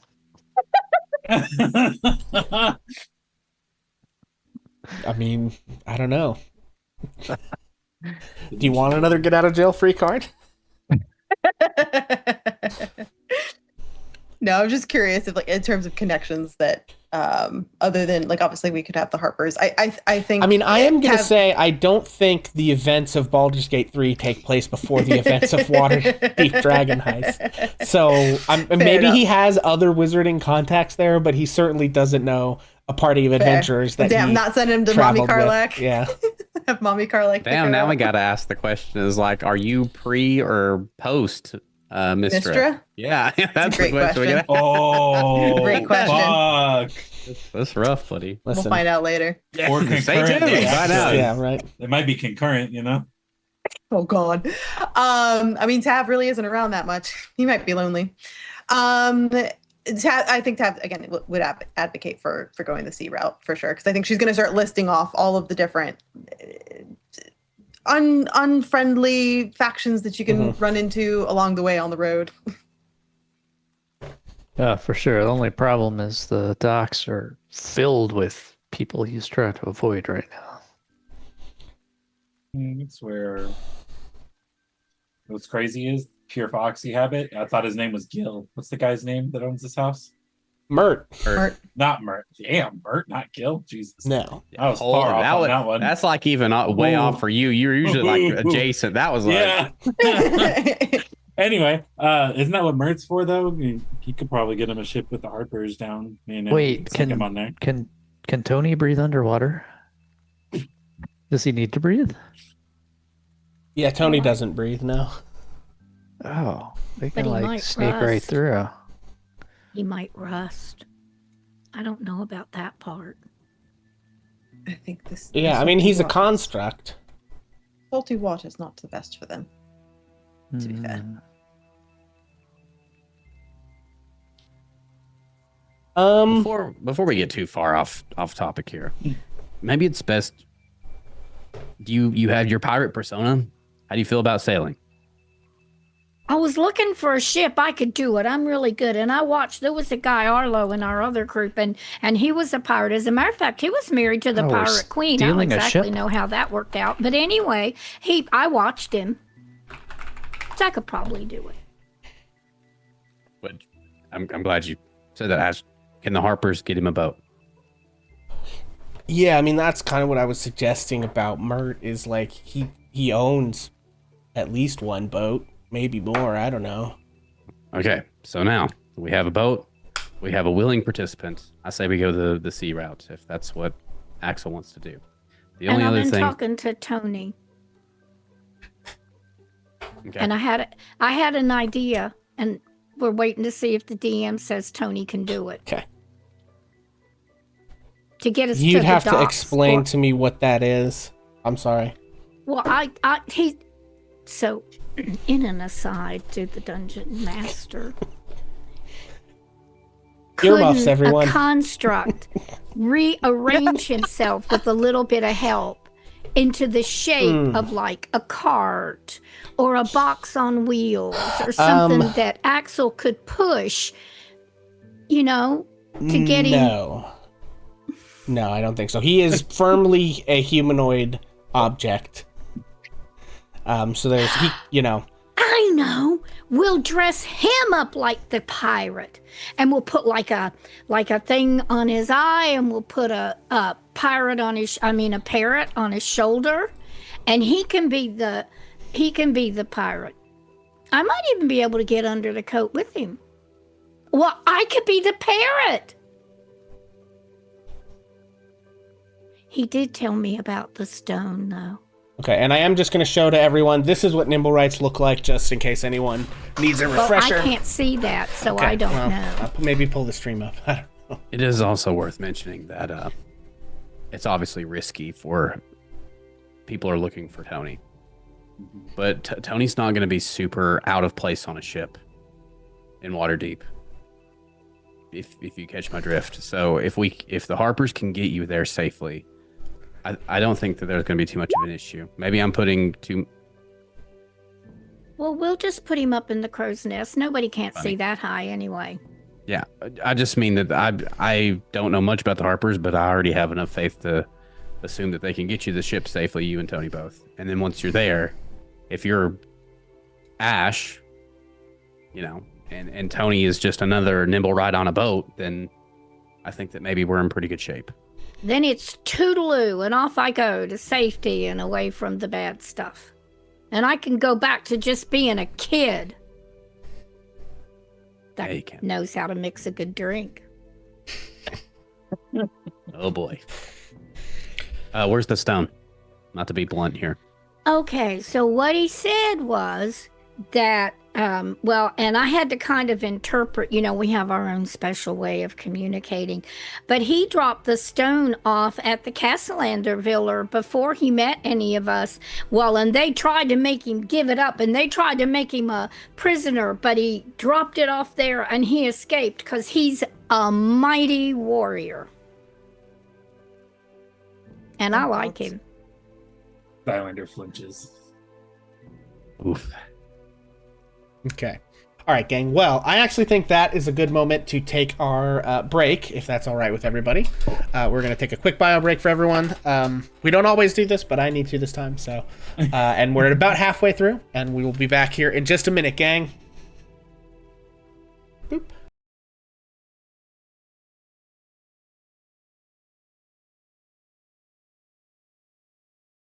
Let me tell a tale of a world where heroes walk among us, fighting through the darkness left by monsters and by selfish men.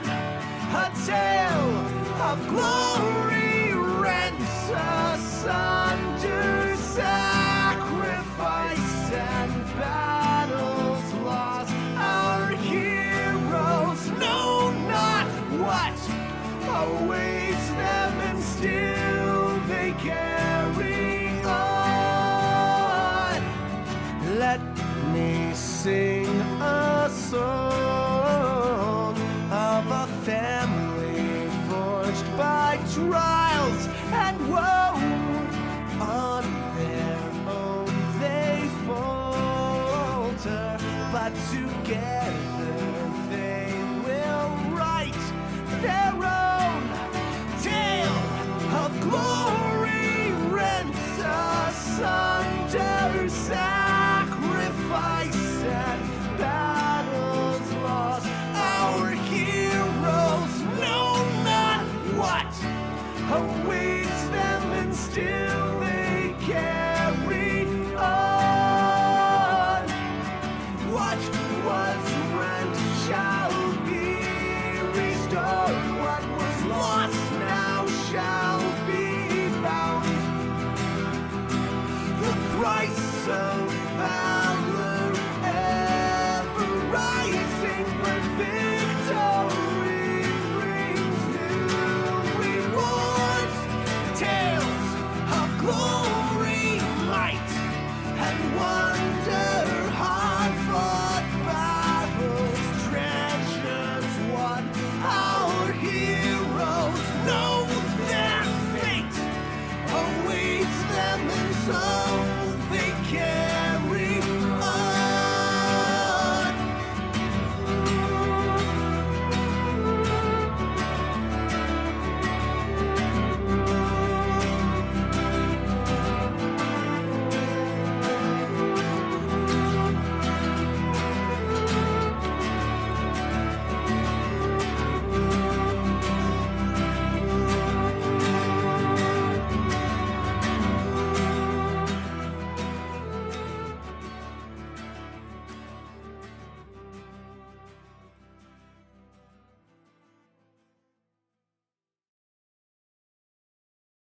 Let me tell a tale of a world where heroes walk among us, fighting through the darkness left by monsters and by selfish men.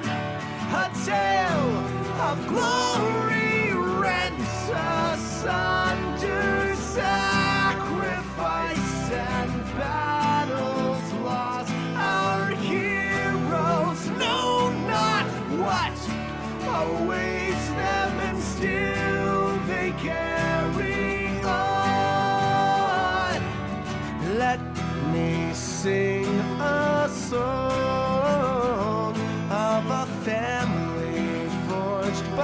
trials and woe. On their own they falter, but together they will write their own tale of glory, rent asunder, sacrifice and battles lost. Our heroes know not what awaits them, and still they carry on. What was rent shall be restored. What was lost now shall be found. The price of valor ever rising, but victory brings new rewards. Tales of glory, might, and wonder, hard-fought battles, treasures won.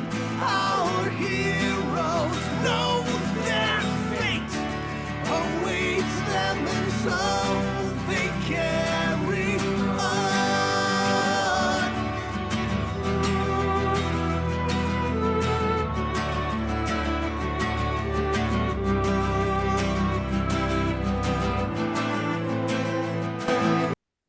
Alrighty, hello everybody, welcome back. We are jumping back in to our game here, and where we are going to jump back in, folks, is a long way away from our manor house in Mistshore. We find one Victor Valorcrest standing in a guard station, looking out into the dark streets. No candles to be found. Moonlight glinting off the water that you can see down at the end of the pier about a block away from where you currently are. Occasional shapes moving in the darkness, drunk people stumbling home from an evening carousing. And there you stand in your guard stand. What's going through Victor's mind at the moment? Yeah, so I think as far as the way he would look, you could potentially see a, I guess, self-reflection in his eyes. He doesn't really understand what's going on right now, and all the corruption that he's tried to avoid, and he's basically gotten right back down into it, and he thinks things are changing. Yeah. So yeah, basically he's just standing there, just kind of self-reflecting.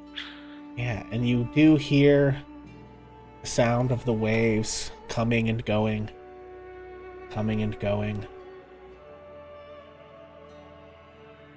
And a few moments pass.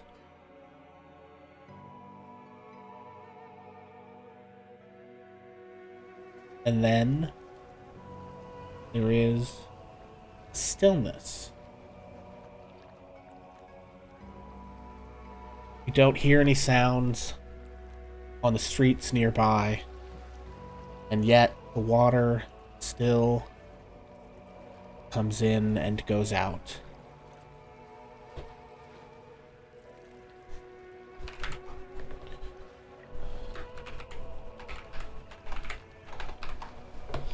And as you have this moment of meditation, you feel a presence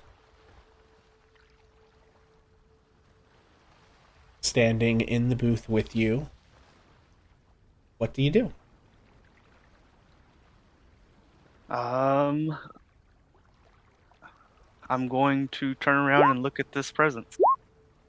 You turn, you see a tall man, long white hair and beard, wearing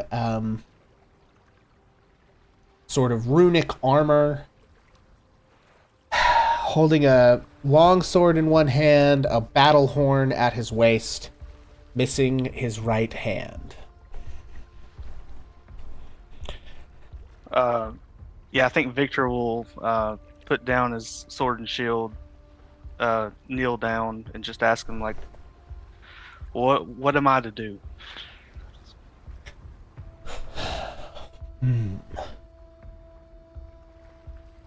Always the question of one who seeks justice. Not such a simple thing, I think. The tide comes in, the tide goes out. This is not my domain.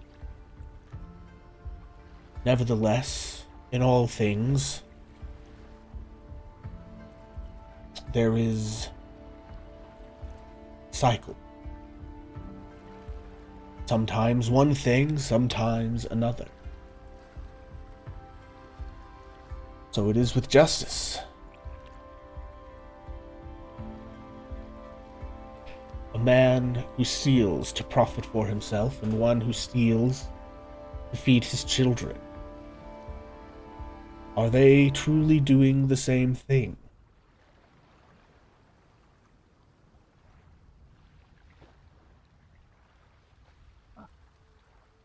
I believe if it's for the greater good, yes.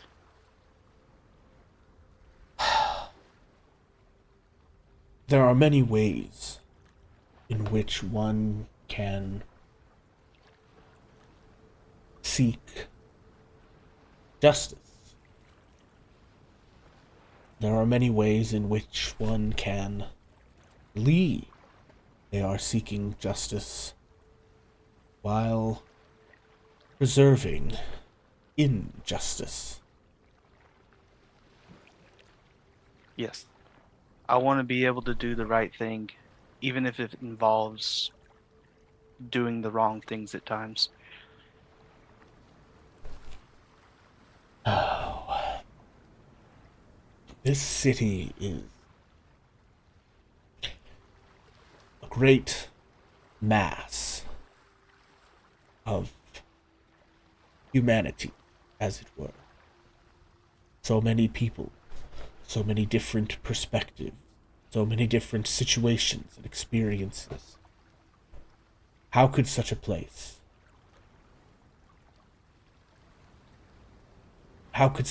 be easy to navigate? How could justice be easy to dispense?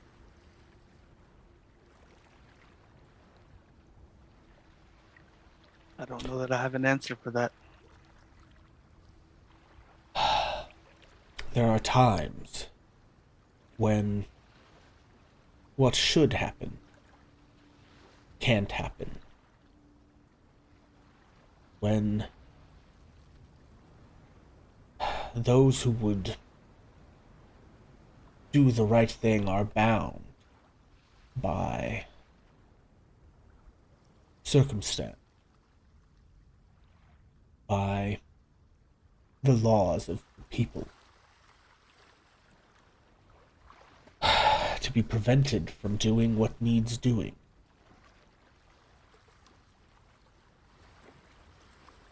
If the law is unjust, is it justice to dispense it? Yes. Well, dispense it or dispense with it. Oh.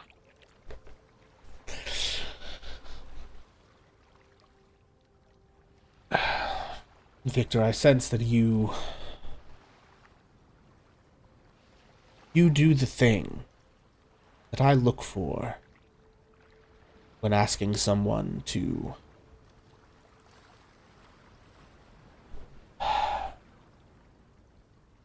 chart a different course, to take the harder road.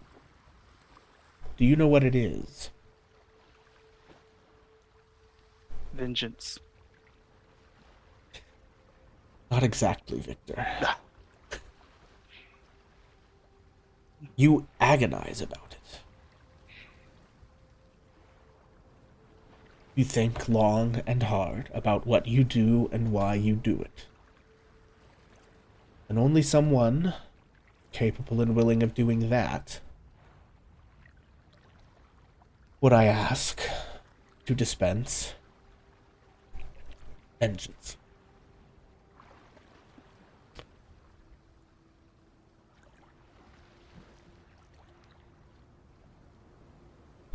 If you are willing, I would ask you to walk that other path. I believe I am willing. Victor, will you fight the greater evil? I will. Victor, will you have no mercy for the wicked? I will. Victor, will you accomplish what needs to be accomplished by any means necessary? Yes. Victor, will you offer restitution for the ruin that the unjust wreak on the world if you fail to stop them? Absolutely.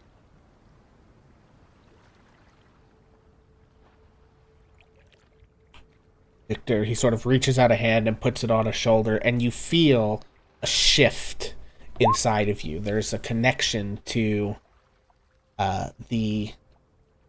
your old oath is twisting, reshaping itself.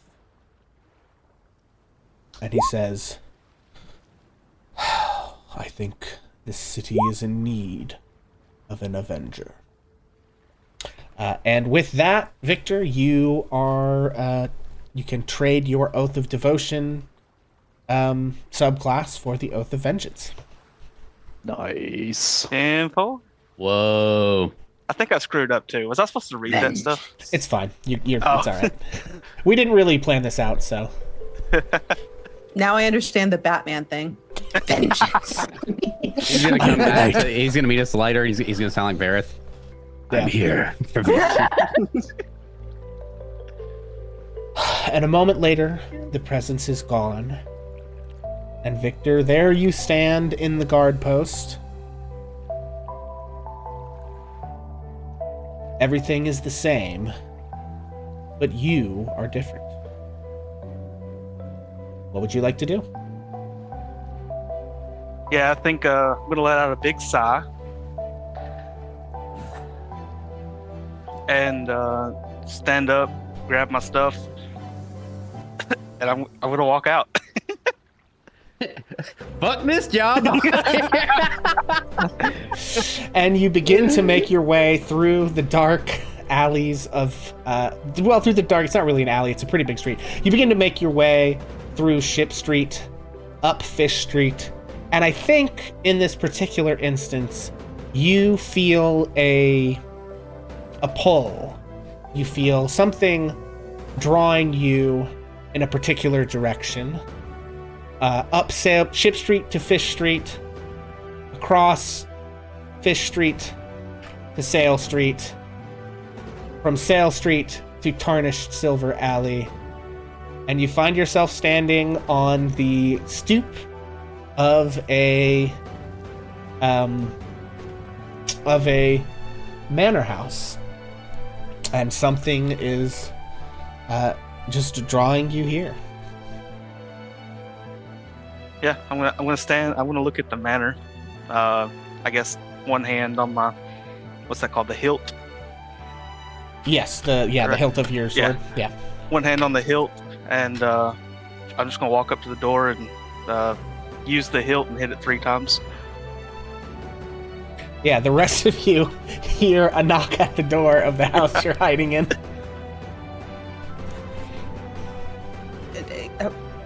Highlander pulls a dagger. Yeah, I think 3 strings sort of like gestures to everybody to like stay put, and sort of like pulls out his well, no, he doesn't have his lute with him. He pulls out a little tiny pan flute and like sneaks over towards the door. And Victor, you sort of see like a curtain on the other side of the door, or you hear like an eye latch thing, like, and then the door cracks open and you see an eye. He says, Can I help you, man? It's me, Victor. Oh, from- Vicky. Oh, come Yeah. on in, man. And he, lets you in, sort of like looks around to see if anyone was following you. And then shuts the door. Does Victor have a different look or a different vibe about him right now? Suppose that's up to Victor.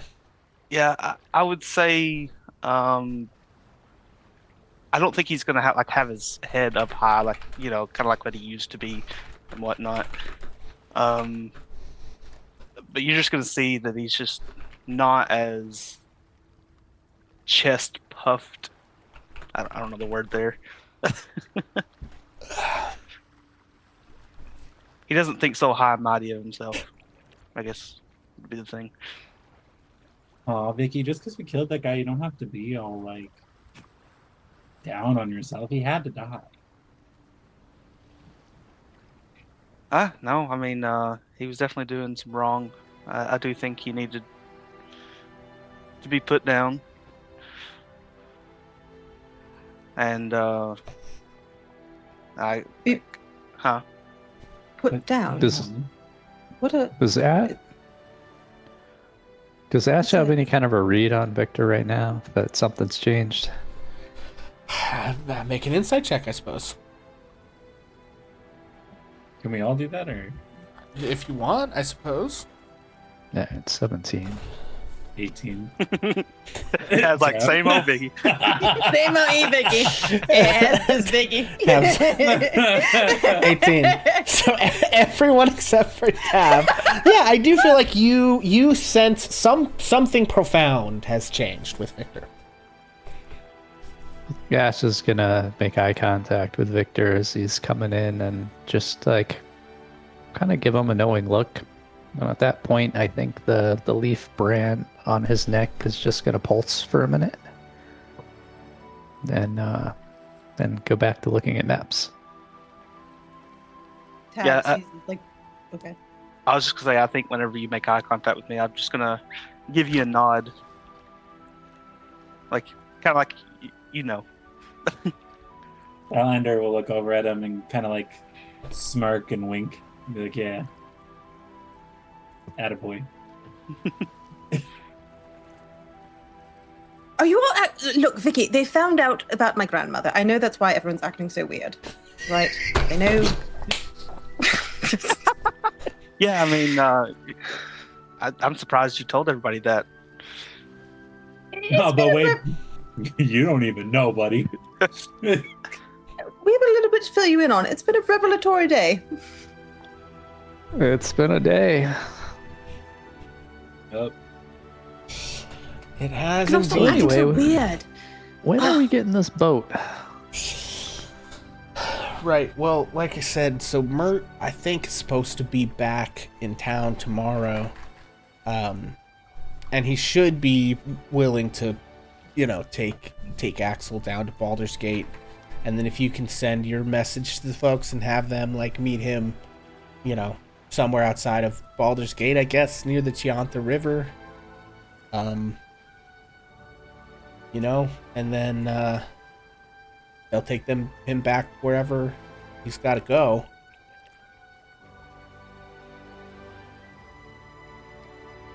You guys were also discussing Tony, I guess, took the stone to the manor house or whatever. Oh, that's right. That is where we just left it. The Castellantas of all the people that it could have gone to. I knew it was them, but I. This is. Zerlander.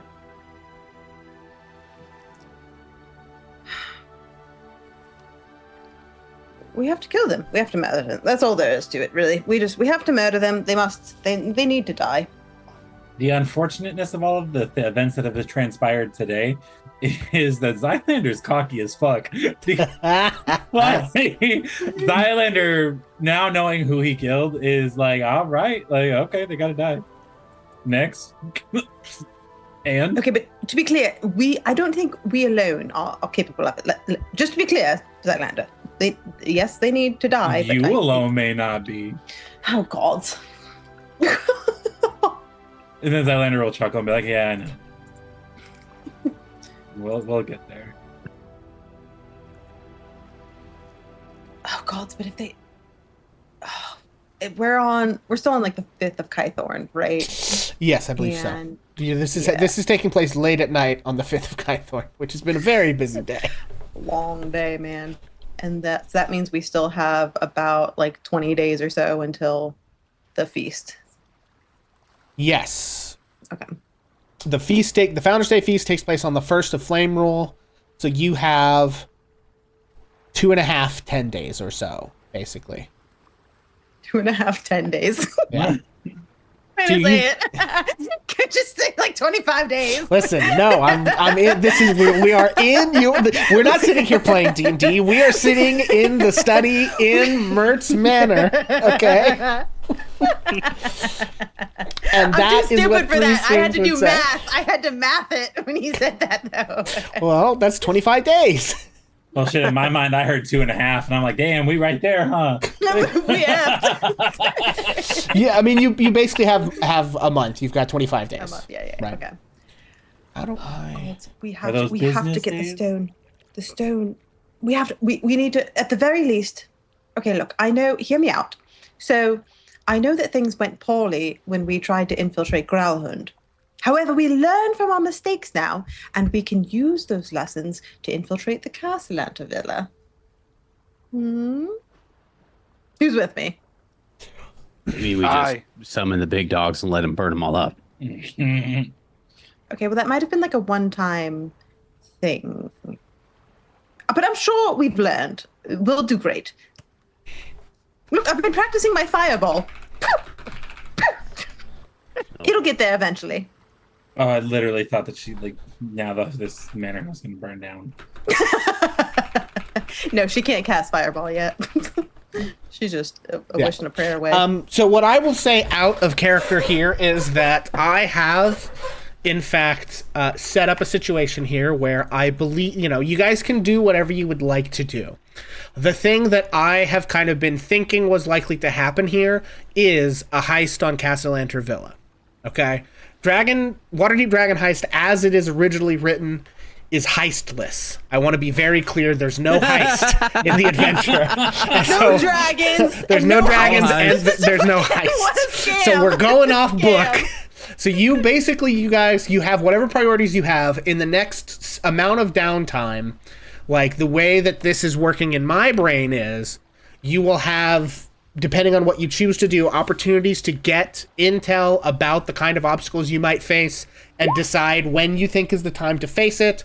The Founders Day Feast is sort of like the kind of obvious choice, but I will leave it open to you guys if you decide you want to go in sooner than that, or whatever. You probably don't want to go later than that because a bunch of people might die, right? So that's sort of just, from my perspective, what I'm kind of assuming you're going to do, but you also don't have to actually do that. If you have other, things you'd rather do, I'm not, railroading you into this, but that's kind of, what this has been coming to. So you have an opportunity to talk to Tony a little bit before they leave to find out anything he might know about what's going on in Castellanter Villa, but he won't know everything, right? Because he was only in there briefly and they tried to take him prisoner and then he ran away.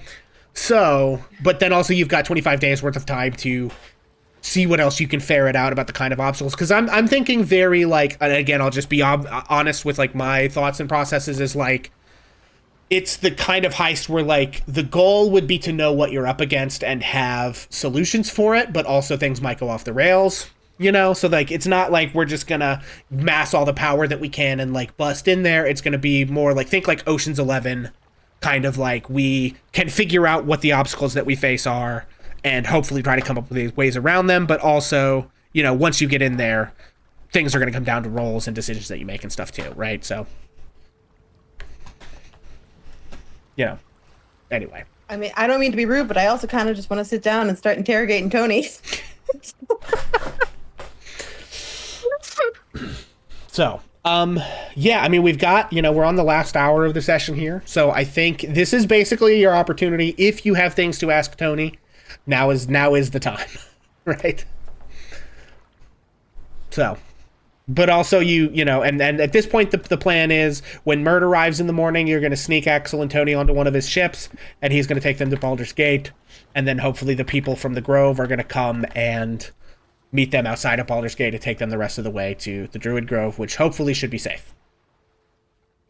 Yeah, I mean, first and foremost, what's like the if he has an ability to, can he draw? Is he capable of like dexterous drawing? I mean, he's like, could he draw? He's capable of it, sure. Could he like draw us a map of the manor, or what he saw of the manor? Probably. It might not be as detailed as you would want, but he can certainly give you like the broad strokes of what he saw. That's good enough for me. Where on earth? Oh, there we go.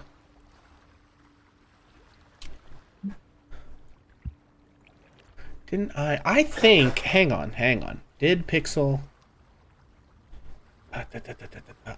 what I might need to do is, I was working on a handout. I'm not 100% sure if I have finished it.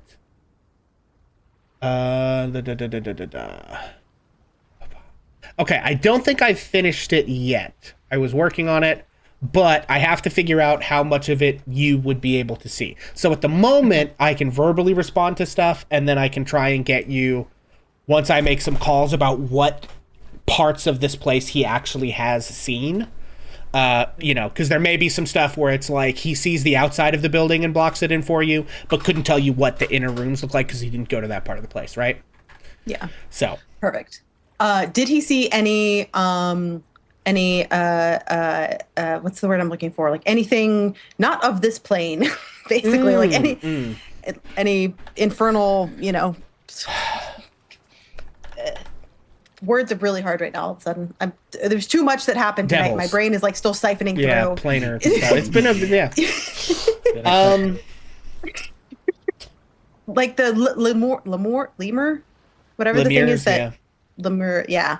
Things like that. I'm going to say he says yes. That he saw... I'm going to say he said he saw mostly small, weird creatures. He doesn't have a lot of context for what these things are, but he's like, they certainly weren't like humans or halflings or people or gnomes or elves. He's like, they were weird little things, and he did see a few of them flitting around here and there, you know, obviously acting as like servants. Were they concentrated in any area in particular? I think he would say he saw them kind of all over the place. Really? I mean, something to keep in mind is that whatever is going on in the place will be different if you go on the Founders Day. Like this, here's what I would say. The stuff he's saying would make sense for the general run-of-the-mill, this is what's normally happening there, with the information that, like, Founders Day Feast will probably be different because they'll have, you know, at least 100, like, people in the courtyard, you know, and stuff, and it's a big party, so... But yes, he says he certainly saw some in the courtyard. He saw them, like, taking orders from the family in various parts of the house that he ended up in. These things, by chance, are they considered abominations or whatever? Oops, didn't mean to do that. They would likely Didn't mean be to do that either. infernal devils. Oh, okay. Abominations would be... Or aberrations, I think, is the thing, Aberrations is the word I'm looking for, yeah. That's going to be, like, your... Probably mimics would be aberrations. Monstrosities tend to be things that are, like, creatures of the prime material plane that are, like, smushed together. Like, an owlbear would be a monstrosity. But a beholder would be an aberration. I think mind flayers are aberrations, or, like, intellect devourers, or... Okay. So it's mostly weirder, planar stuff. Okay. And, like, crazy psychic things. Oh, okay. Actually, here's where. Okay, I'm gonna go back to the original. I had a bunch of theories from the very first thing that you sent me that I still have yet to receive confirmation or denial on. Sure. And so, in particular, where is it? Oh God, it was like the roots of whatever. The something take root. I'm trying to find the actual Oh, the thing that was the prophet? thing the madman was saying. Here it is. Yeah. It's Okay, ill-fated. Yeah. Yes, the roots of an ill-fated plant have taken hold. Okay, so do they have a garden? Like, I know they have a courtyard, but do they have specifically like a garden? I mean, he tells you that the courtyard has some trees and some like planters. No, they don't have like a garden specifically, but their courtyard does have like landscaping. Okay. Next question. So it's not that. Okay. Were there any obvious underground passages?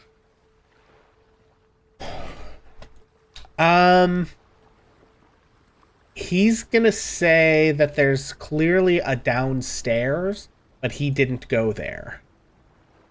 But that he saw someone else go, like that there's a cellar that goes down, but that he wasn't taken in there. Okay.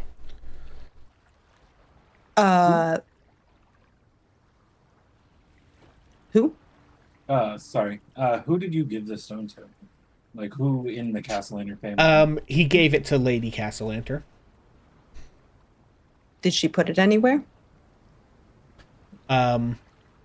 Away.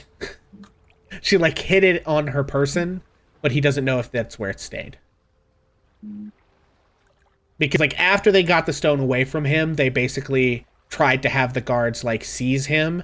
And so what he was drug out of the presence of the Castellanters, and then, you know, before they could, like, they were taking him across the grounds, and that's when he like basically was able to wrench himself free and then get over the wall and then run and hide. Before, because like the guards couldn't follow him over the wall because he's better at like that kind of acrobatic maneuvering than they are, as we remember from the time he like vaulted and like did a flip coming down the roof of of the yawning portal, that he's a very dexterous creature. Were there any words spoken to get through gates? Not that he witnessed. Okay. So that would include, like, he basically went up to like the front gate of the villa, you know, and was taken inside and like then taken outside, and that's when he ran. So to get in the front gate, no, but it was guarded. You know, there were like 2 guards standing outside of it. Okay.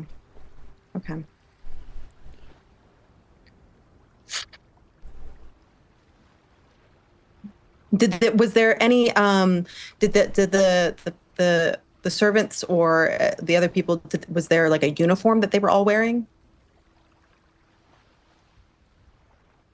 I mean, more, yeah, kind of. But it's just like, I would think what he would say here is that they didn't look a lot different from the people at Gralhund Villa that he came into contact with. You know, they were just wearing like servants' clothes, but you know, it was like, yes, it was a uniform, but it was kind of just like a white apron and like plain black clothes and stuff like that. You know, it wasn't like an insignia. I mean, the guards would have livery of the house or whatever, but the average servants, you know, not so much. Okay. Oh, we found some things. We found some things when we went to the Growlhounds, didn't we? Black cloaks and daggers and what have you? Or the places where those things used to be. Oh, is that what it was? Was it was like we didn't actually find it was? Well, because those were on their persons. Yeah, they were being worn. Yeah. Used in the ritual. Yeah. Okay. Yeah. And like if you had knocked out the Gralhunds, you know, on your first visit and then searched that, you would have found all that stuff in there. But by the time you guys came during the ritual, they were wearing and using it all. Yeah.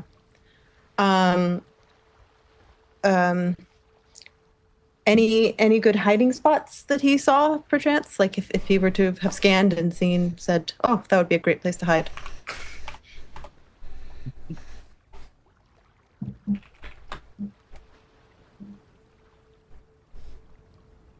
On a second.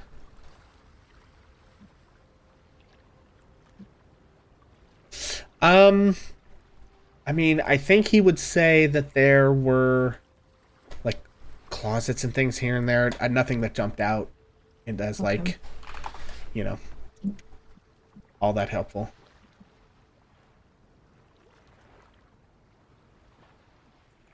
Stand by 1 second.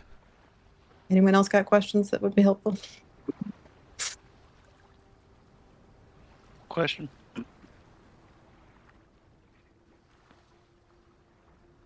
I'm ready to take them on. Yeah.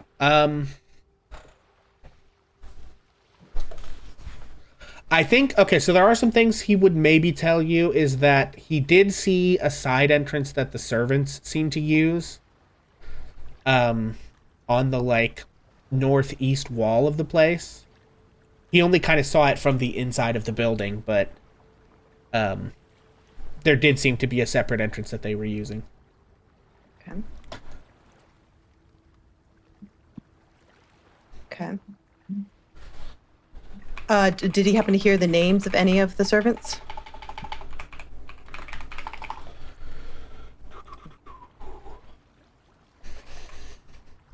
Okay, hang on.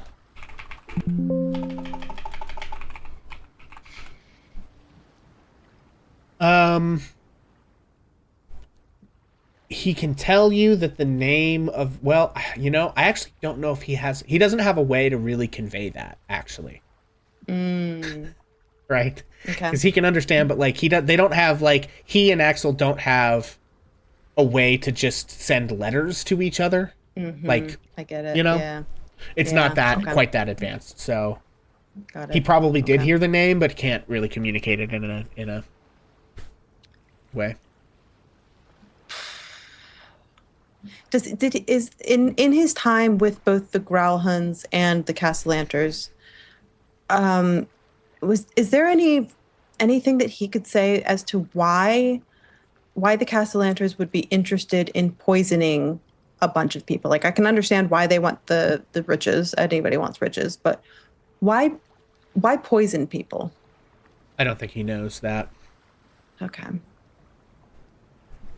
Also, did he happen to? So he was there. What happened right before all of the shit where he left the Growlhund villa? Like, Yeah, what okay. caused that falling out? Yeah, all right. So he can explain that whole situation from his perspective. Just to, like, bring you up to speed here, he fled from Nim in the House of Inspired Hands.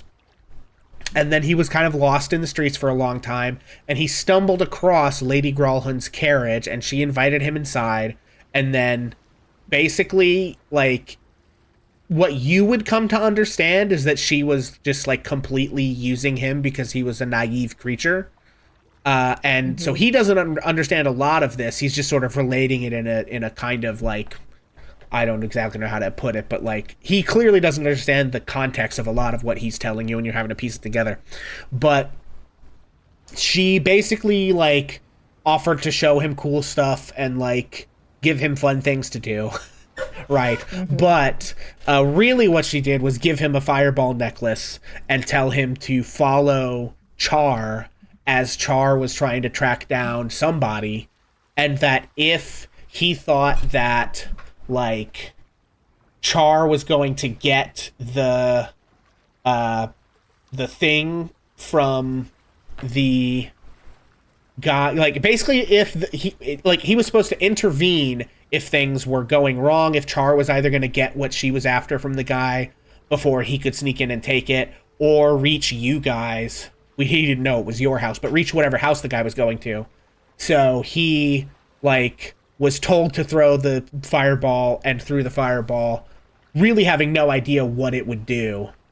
And also clearly not understanding the concept of what death is.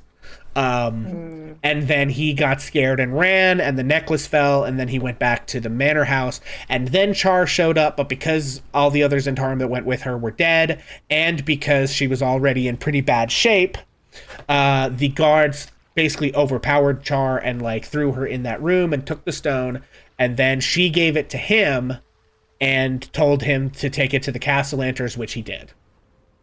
Okay. So it was, in fact, that Lady Growlhund and Char had a falling out because she double-crossed her. Yeah, basically, yes. Yeah. Obviously, again, he doesn't understand. He's, like, 4 days old or, like, 5 days old, so he really doesn't know, like, why any of this stuff happens. Yeah. You know? Yeah. Okay.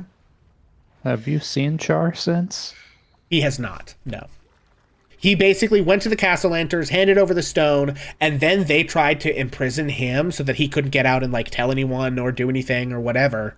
And he managed to escape from the guards while they were taking him through the what's the word I'm looking, through the courtyard of the place, and then he what's the word I'm looking for?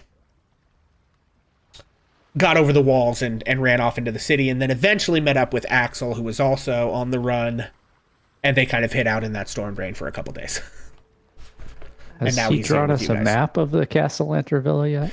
I mean, he basically, I don't have the handout quite ready because I have to decide exactly which rooms he's been into and which he hasn't. So I have the general overall shape of things, but I've got to basically black out some stuff that he wouldn't know to have on the map, if that makes sense. So he knows the shapes of the general buildings, and he knows certain buildings that are inside, or not buildings, but certain parts of the building inside, he knows like what's there, but only in the places he actually went through. But I have to still, block that out, essentially.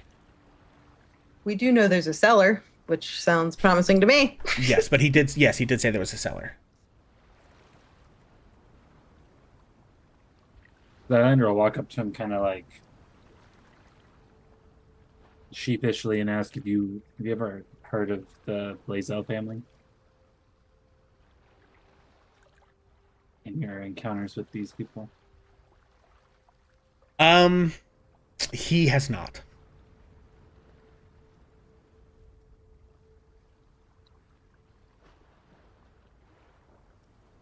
I guess I'll just go sit down and let everybody else ask questions.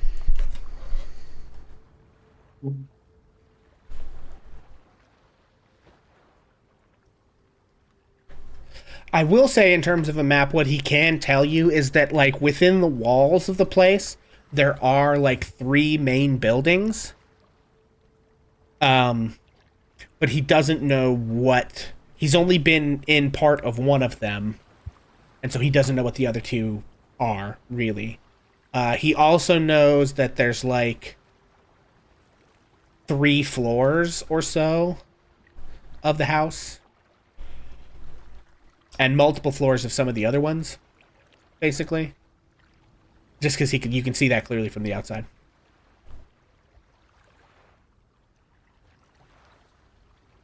I'm trying to remember I believe it was in Witchlight. It was always on the top floor.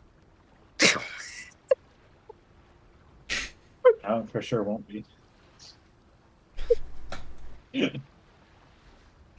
Yeah, no way that could be different. Probably going to be in some underground network underneath. Honestly, house. I think that makes more sense. Again, I'm latched so deeply onto this. The roots of an ill-fated plant have taken hold that it has to be underground somewhere. It's the one line that has not been solved yet. Funny enough, all it was a red herring. Probably. Pixel's just Pixel over here would trying to be never. poetic. Y'all are in here reading into stuff. Although, in your defense, every other line in the thing meant something Every other pretty it had a specific, meaning. so- Every other one meant something. Yep. I mean, exactly. what if the root has to do with the plants used in order to make the poison? I thought about that too. Yeah. Who can say? Roots of I an did. ill-fated tree. Okay. Any other questions you guys have for the Nimblewright at this point? No. What? But... Oh, sorry. go Is ahead. your favorite color? What? No. Blue? No, yellow! Sorry. What is the SP velocity of an Atlantean swallow? African or European swallow. Sorry, carry on. We're not quoting any more Monty Python. God damn it! What was my question now? Shit, never Oh, mind. no. No, we went into the dredges. What? I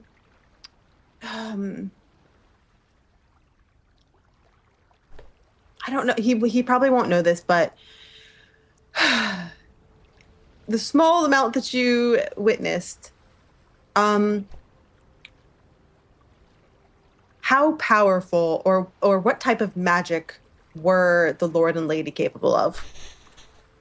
I don't think he really saw any of that, to be honest. Because the guards were, like, physical... Because, he handed the thing over just because that's what he was Yeah. supposed to do. And then the Yeah. guards, like, physically grabbed him and started dragging him, and that's when he, broke free and bolted.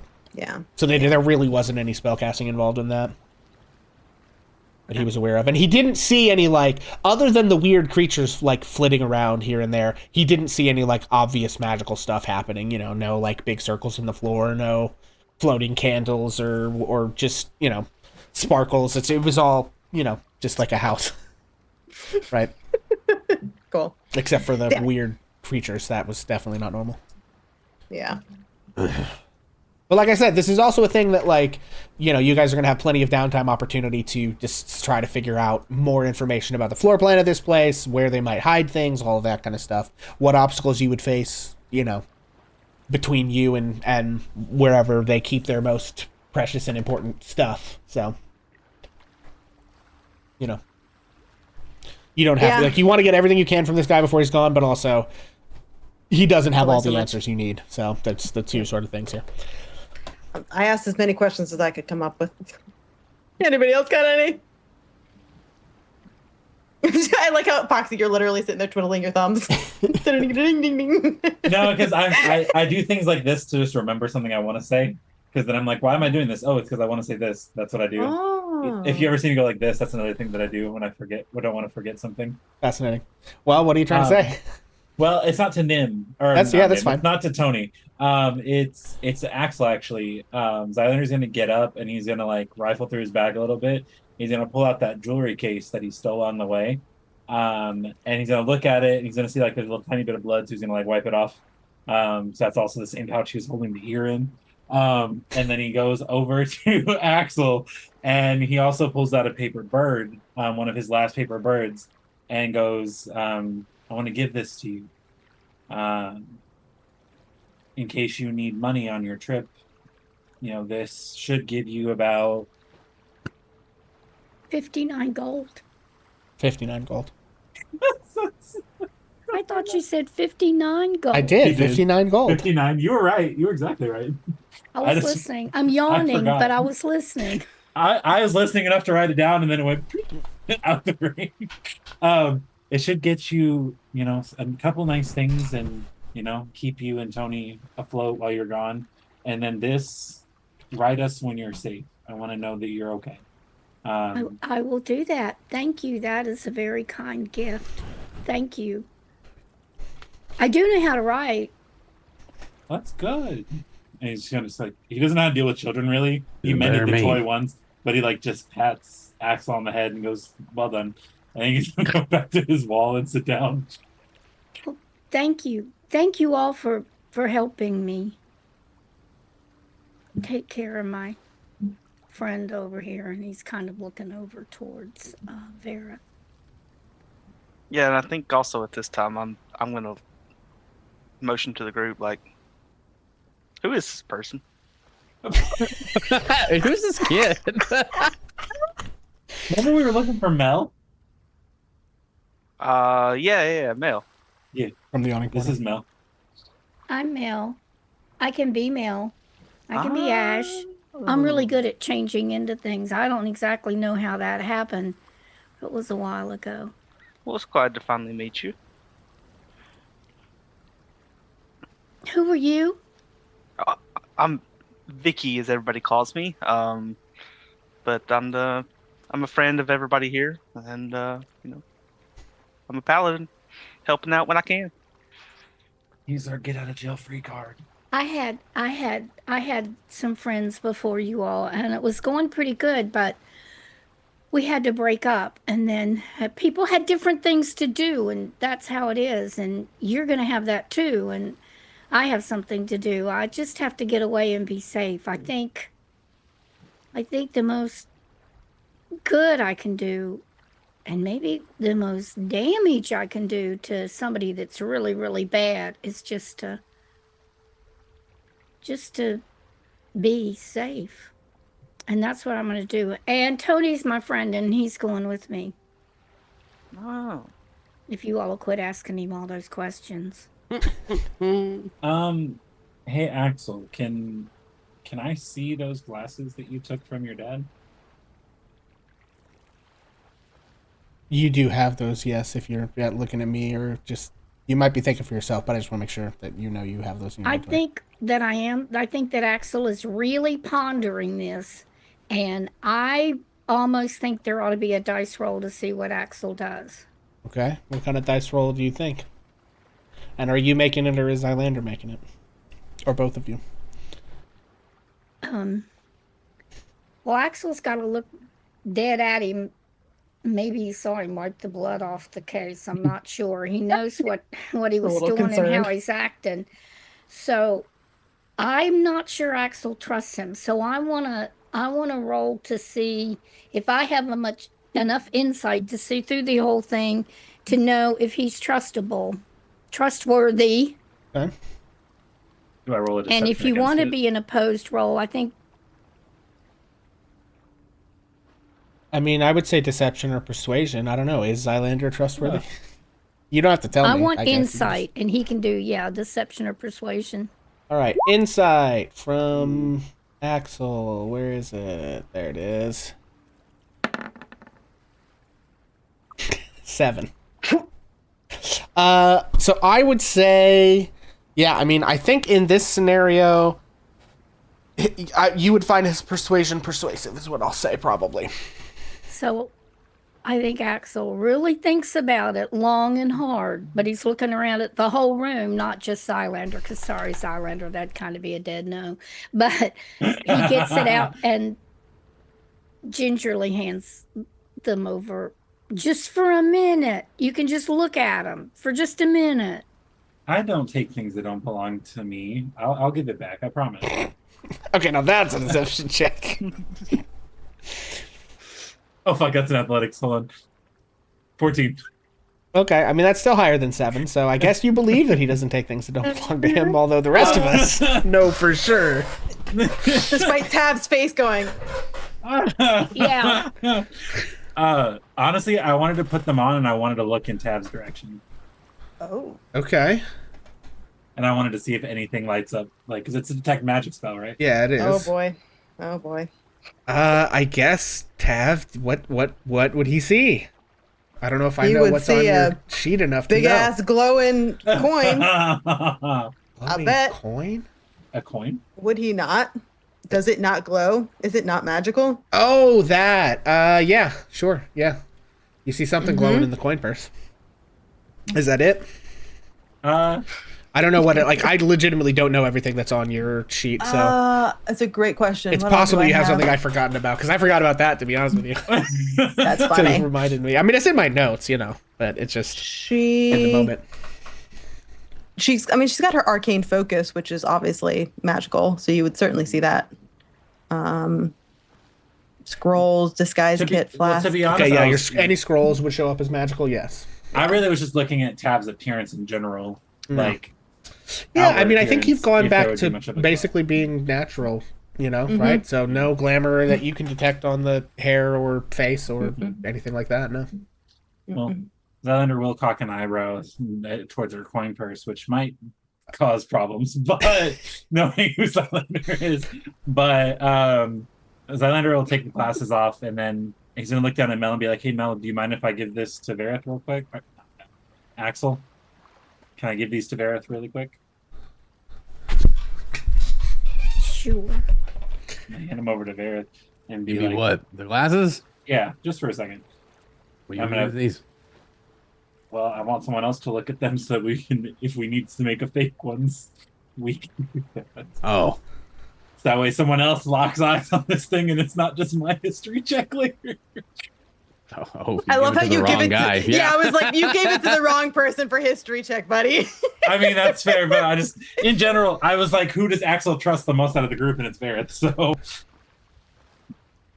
Yeah, I Axel don't know trusts how I got Vareth? to the top of everybody's trust list. This is really weird. So, just wanted to, like, if we need to do something later, maybe, I don't, he might be a Harper now, I don't know. Here's a crazy thought. Let Jerry look at him. If that's the case. Okay, yeah. Jerry's looking at him. There's a third set of eyes whose history check I trust a lot more than mine. I Jerry's thought got you a rolled a 26. Dang. I'm just Okay, saying. so he'll remember. I'm just saying. Yeah, All so right. Jerry definitely knows what he's looking at here. So I guess with that, then I'll take them from Verith and give them back to Axel and say thank you. Why did you want to look at my glasses?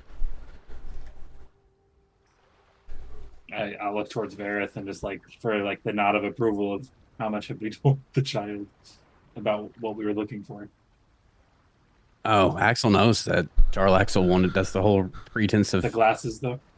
Yeah, that's the whole pretense okay. that why he sent me after Axel to begin with. Well, if He just conveniently left out that he was my cousin And a Well, child. and a child, and also a child. Yeah. it just in case we need to make a fake pair later. Just a quick fool like, haha, look, we found them. To get Oh, to access fool later. my father? Uh-huh. And you think that's Yeah. gonna work? It's not gonna work, but I see where you're at. Axel rolls around, Dude. just laughing. Verith need to get on that boat and get out of here too. I wish he would, but I think he's got another job to do. Look, I'm just a kid, okay? And I've been And through life way is a more on this thing than I even understand. But you got to do what you got to do, and I think Vera's got to do a thing. But you know what? I hope that I kind of hope one day, like when I get all grown up, and then I can like drink drinks for real, right? And it won't knock me on the floor underneath the table with the sauerkraut. I hope we get to talk about it again, Vera. Axel, none of this is your fault. You're not responsible for the choices made by people who came before you in positions of power. I'm really not. You're right. And I didn't even start out this way. I started out just like a person. And then all this stuff happened. This guy like showed up and said he was my father, and then he did really a bad thing to my mother. And he took me and put me on the ship, and that's where I saw Verith one day. But that's the thing that Tony and I have in common, because Tony got away and I got away, and we've been running ever since. But one day soon, thanks to you all, maybe I won't have to run anymore, and that'll be a really good thing. And I think I gotta be honest, I think you all gotta run a little bit yourselves. You still got some running to do. Do good, okay? Do good. That's true. And for the record, this cousin thing might be a new revelation, but if you ever need me, seek out the Harpers. I guess they got my number now, huh? Well, that's a whole lot better than who had your number before, kiddo. Ain't that a fact? I think Tav might place her hand on. I don't know if she was wearing the necklace that Tav gave her, or he's wearing, or whatnot. But she'll just say, "May Maliki guide your steps. Turn away the eyes of those who would seek to find you and wish you ill will. And may it always lead you towards shelter." Thank you. Write to us. Write to us when it's safe, please. Let us know that you got there and you're fine. And Well, I might get really busy, but I will. I will. I hope you do get busy. That's code for we never getting a letter. Sure. Whatever. I'm sorry. Until Let's take a nap now. I think tomorrow's going to be a big day. I think you all should take a nap, maybe.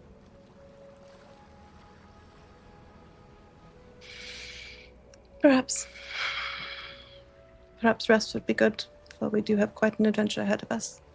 I am pretty tired.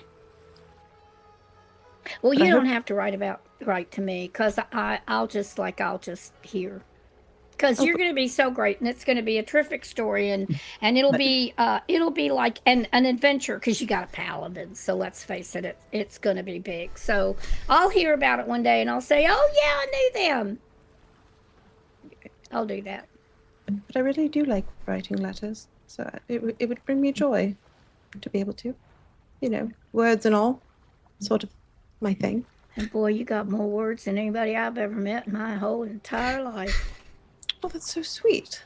Thank you. I didn't actually mean it that way, but okay. Incredible. Well, since you asked for a few more words, I suppose I shall impart a bit more wisdom. And on that note, I think we will at least call this day here. Oh, thank God. So I think you guys can find places to crash here in Mertz Manor, and then I think we like, just for expedition's sake, I think we can sort of hand wave getting Axel and Tony onto the ship and out onto the harbor. So I think you see them off. Probably don't like follow them all the way, just because that would be kind of obvious what's happening, right? But you see them off from the manor. And what I think I would like to do at this point is, if anybody has a sense of like what you guys' next moves are before we wrap up the session for today. So I know we've had a lot of big revelations. It might take you guys some time to kind of think through what you want to do and how that's working. And we do have some stuff that's already on the calendar, just to refresh everybody real quick, which is the next day. The plan originally was for Xylandor and Ash to go to the prison to visit Fox. Oh,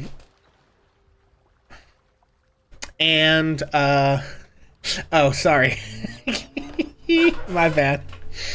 And then just a reminder that, hang on the 21st of the month is Derek and D'Artagnan's wedding, to which you have all been invited. I believe that's the... Oh, and Tav has tea with Lady Kalain on the 10th. Have tea on the 10th, yep. That's 5 days away. So those are the only other things currently on the calendar. You guys have 1, 2, 3, 4, 5 weeks of downtime, basically, 25 days. And there may be some stuff we haven't resolved from this first 5 days of downtime.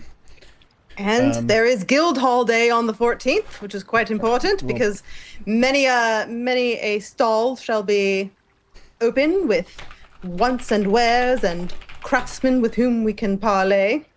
Okay. I'll put that on the calendar as well. So, all that being said, there were a couple of things that, do you guys just... And we may actually, like, finally fully resolve this week of downtime next week in terms of, like, Ash, I know you said at some point you were trying to brew potions, so figuring out and going shopping and stuff, so figuring out if you're still doing that and then what those final numbers are, we can do that next time. But just in general, what else are you guys putting on your, like, focus list for what you're up to next? Out of curiosity, I have this ability called Whispers of the Dead. Okay. That's part of my assassin subclass. Mm-hmm. And it says that I can gain proficiency in one skill or tool that I lack. Can I use that to become proficient with firearms? They're not I think skill or tool is not a weapon or armor proficiency, no. I mean, you probably could gain, like, if you want to spend downtime to gain a weapon proficiency, I do think that's a thing you can do. Okay. I don't know off the top of my head, like, how much time it would take, and it would sort of take you off of the, like, focus on the other stuff that's going on, but let's see. I think Tav plans training, a little trip to Mesobaranzan. How long does that take? Months. For sure. I mean, because, again, looking at, where's my interactive terrible map? plan. Faerun. What do you mean? That place sucks. Where's my under? He hurt my friend. Isn't there a... Next week off track, Waterdeep Jack Heist, Law and Order. This family killed all of my family except for me. I'm here to bring justice, which obviously is so diligently served in this city. Okay. Yeah, it's below the Subrin Vale between the Moonwood and the Frost Hills. It's like way north of here, I'm pretty sure. In the case of Bainray versus Bainray. Sorry. We find in favor of the defendant. So anyway, rule in favor of Bainray. Well, which one? We got it. Oh yeah, it's like practically at the spine of the world, basically. However, you'd I be do looking want to at- say that there is. I know for a fact that there is a kind of secret exit that is near Silvery Moon. That was leveraged by that important man whose name just skipped my mind.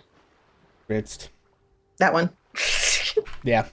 Anyway, so and then you know whether you travel in the Underdark or in the Overworld, it's a lot.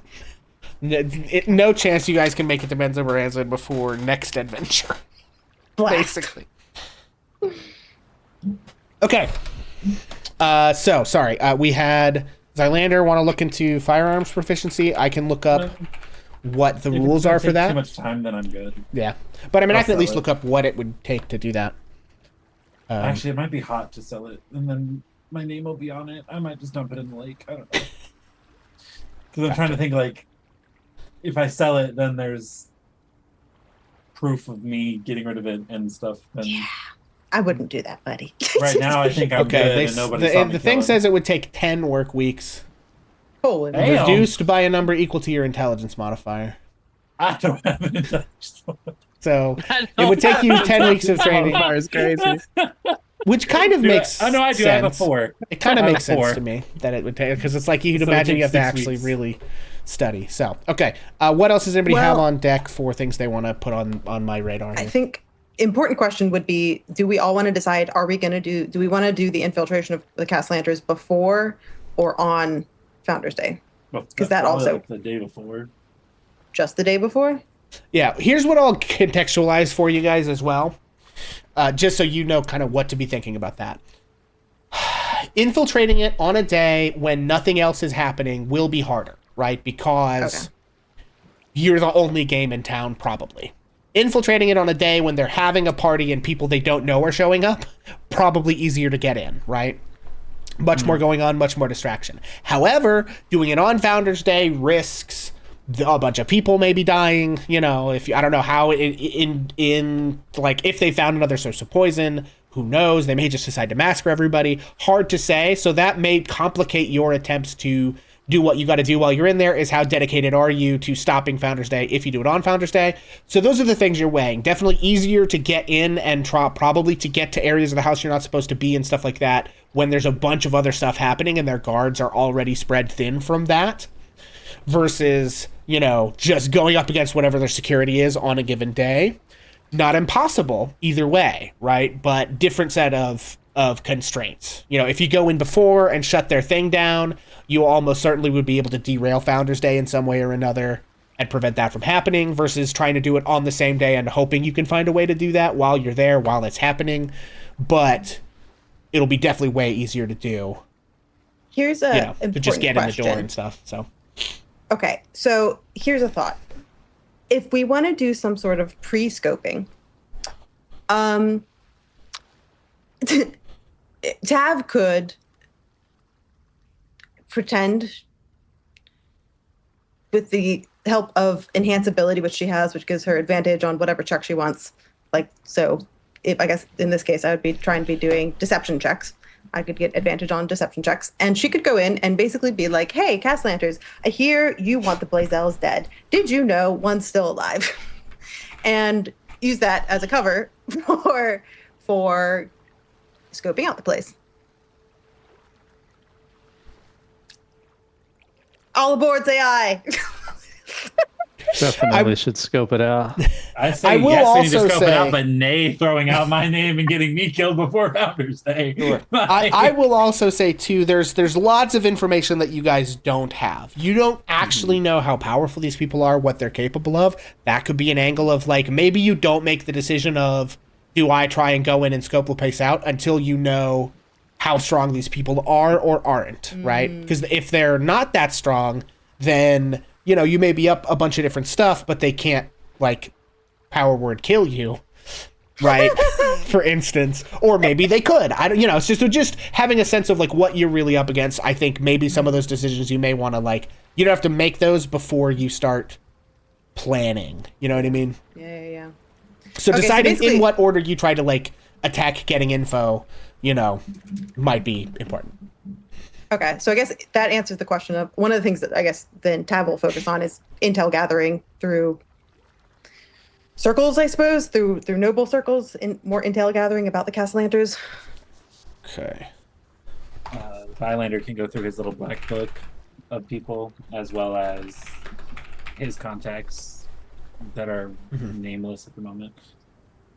Okay. I think I'll probably be swinging by Richal's to pick up some spell scrolls. What's the word I'm looking? Okay. You know, a thought here is that if they have the stone, what's stopping them from just going and cashing that in? Well, you don't know. We don't even know how it works, dude. You do not Correct. currently, that I'm aware of, know how it works. So we might need to get. But it's also information on how possible the that neither stone do they. is used. Right? So that could be a That's bit of a. You know what? Maybe Yeah. that's what that's relevant. Maybe that's what Vareth spends his downtime trying to Okay. do. Find some more leads about what the hell the stone even does. I will say I'm kind of hoping that Lady Kalaine has some of those answers too. If you're interested in joining us for tea. Yes, I'm a tea drinker. Let me tell you. I definitely won't bring the mood of that party down at all, sulky and whatnot.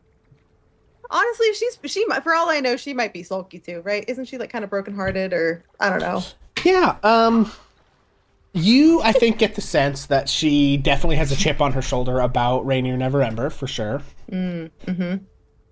She might be a tad unhinged. Oh. Maybe But, I you do know. need help. Maybe I do need backup. I Barrett, mean, please help I me. could go with you. I do know Lady. Oh, Kalaine that's as true. well. Oh, perfect. All right. You and me then, buddy. Ironically, Okay, so one of the Vareth two trying to nobles I find know out that I have info something. on the Stone of Galore. Tav gathering intel through noble circles, including Lady Kalaine, question mark.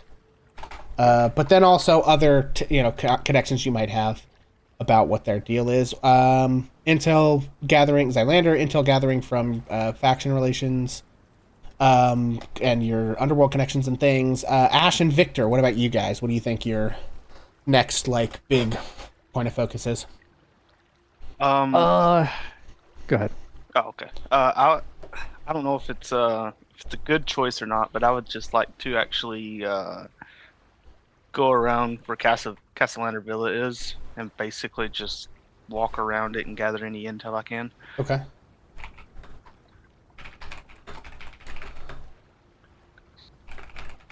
Yeah, you can case the place if that's what you mean. Yeah. Okay, yeah.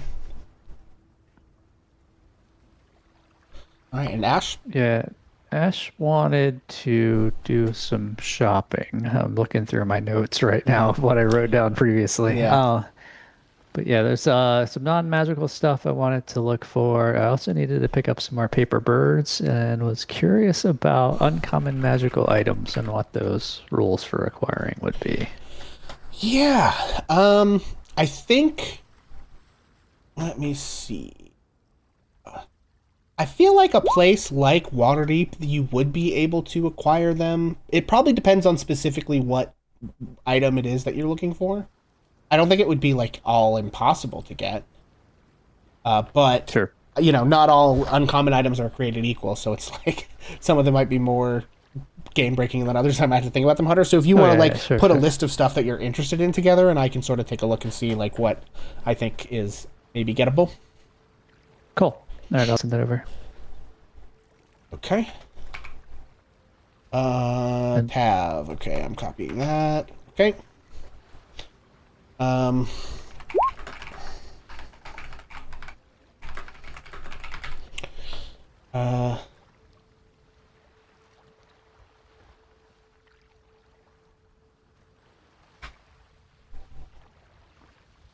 Okay.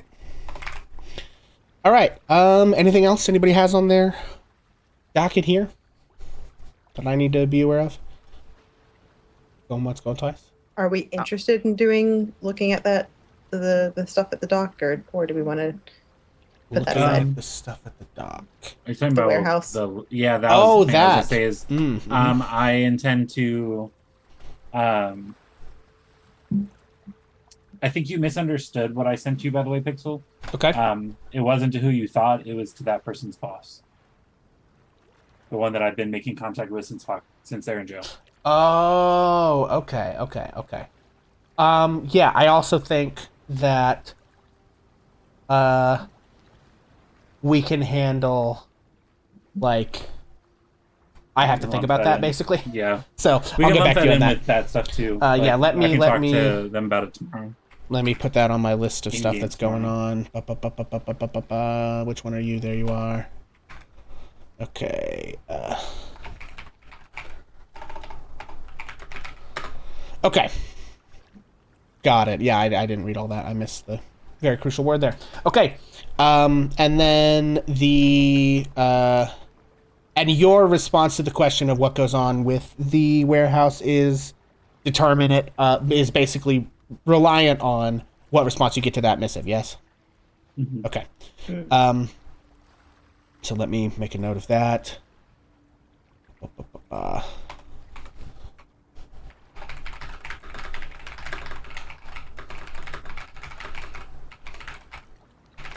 think Tab also spends a little bit of time investigating the Blazell family. Okay. Yeah, I can point you to their graves. You can what? I'll point you towards their graves. Like, investigate away. Okay, I'm on the wrong week. There we go. Okay. Oh. Okay, great. Well, I think that covers everything. So, sorry that we sort of had a little bit of a housekeeping thing there to do at the end. Nevertheless, you guys have sent Axel off with a kind word from Tav that we skipped right over. And you probably, I would assume, are heading back to Troll Skull Manor and to go about the rest of your days. And we will jump back in with the downtime and the prep for the potential heist on Castle Lantern Villa next time, folks. Does anybody have anyone that they think we should go and raid? I'm not seeing anyone in the D&D lineup here that I'm feel like is a slam dunk necessarily. So, does anybody have a friend who's live at the moment, or? Well, the queen of my girly pop realm, Planet Kenya, is streaming. Of course, so is Algorithm, my favorite gamer name. Okay. Okay, yeah, we can certainly send folks over there. They are doing some girly pop at the moment. So we will send you guys over to Planet Kenya here. In the meantime, we're going to remind you all who we are and where we can be found on the internet, starting, of course, as always, with as always, with the man without whom none of this would be possible. My stupid empire and yours, gambling farmer man, and guitarist Vincent Page. I thought for sure he was going to attempt all that, and I was like, I bailed partway. I was like, no, but I'm already screwing this up too much. It's going to be just a nightmare. Guys, I'm Vincent Page. I've been Verith, the Gloomstalker Ranger Drow guy. I stream Sea of Thieves on Twitch. Come hang out. Huzzah! Lady Stuff. Hello, my name is Lady Stuff, and I've been playing Tav. Tav, who has also got the last name of Silverhand. I am what am I? I'm a half-elf, the crown is Northwest. Huzzah! Excellent. Skynet. You guys don't all have to do this. I'm going to commit to the bit, but you don't have to. Yeah, I'm Skynet playing Victor Balacrest, the human paladin, newly Oath of Vengeance. I am the knight. Jason. I am Jason, playing Ash, the halfling druid, who's just got some contacts outside of the city. Exactly. See, I've been playing Xylander Blazell, your assassin rogue. Excellent. And of course, last but not least, a Bumsman. I raised him better than that. So I am Given- Bonus Mom, and tonight and for the last couple of episodes, I have been very honored and pleased to be a visible NPC in this marvelous and wonderful adventure. It has been delightful. But I believe that Axel and I are stepping off into the ocean now. Hopefully, we can stay on shipboard. And so I am bidding a fond farewell to this adventure. However, Pixel, be sure that you add that 59 gold to my character sheet because you never know That's where true. she might pop up the next time. So thank you all. Okay, well, there were already 67 gold pieces, so stand by, everyone. It's been such an honor to get to play with you. That entrance of you popping up, and I kid you not, when you popped up on the thing, I thought something was broken. I was like, what? When your face popped up on here, and it has been such a joy ever since. Thank you so much can for joining thank us. Pixel planned that almost from the beginning, and I just am very grateful that I lived up to his expectations, or I'd have been in a whole lot of trouble. Okay, It was well, epic. It was Always epic. wanted to play with Bonus Mom, and I was sad when I saw Bonus Mom was going to be in Netherdeep, and I didn't get into Netherdeep. So getting you to be in this one was fantastic. I was Yes. delighted Well. to be here, totally delighted. Thank you all for being so welcoming. Indeed. Thank you all. Thank you very much, Bonus Mom, for guest starring on our little adventure for a couple of sessions. And now, until the next time that I see you, please do yourself a favor and just be kind to yourself because it's a shit world out there and nobody else is going to do it for you. In the meantime, we're going to go raid Planet Kenya. Go ahead and send them the old Ages of Lionor, Yeet Fleet, Bonus Mom's Tavern Love. They are a fellow girly pop Minecraft streamer that Mom has been playing with, so that's a lot of fun. So we're going to go send them a chunk of you guys. Hopefully you have a good time over there. Thank you very much for hanging out with us. Peace out. Bye, kiddos. Bye. Let me tell a tale of a world where heroes walk among us, fighting through the darkness left by monsters and by selfish men. A tale of glory rents asunder, sacrifice and battles lost. Our heroes know not what awaits them, and still they carry on. Let me sing a song of a family forged by trials and woe. On their own they falter, but together they will write their own tale of glory, rent asunder, sacrifice and battles lost. Our heroes know not what awaits them, and still they carry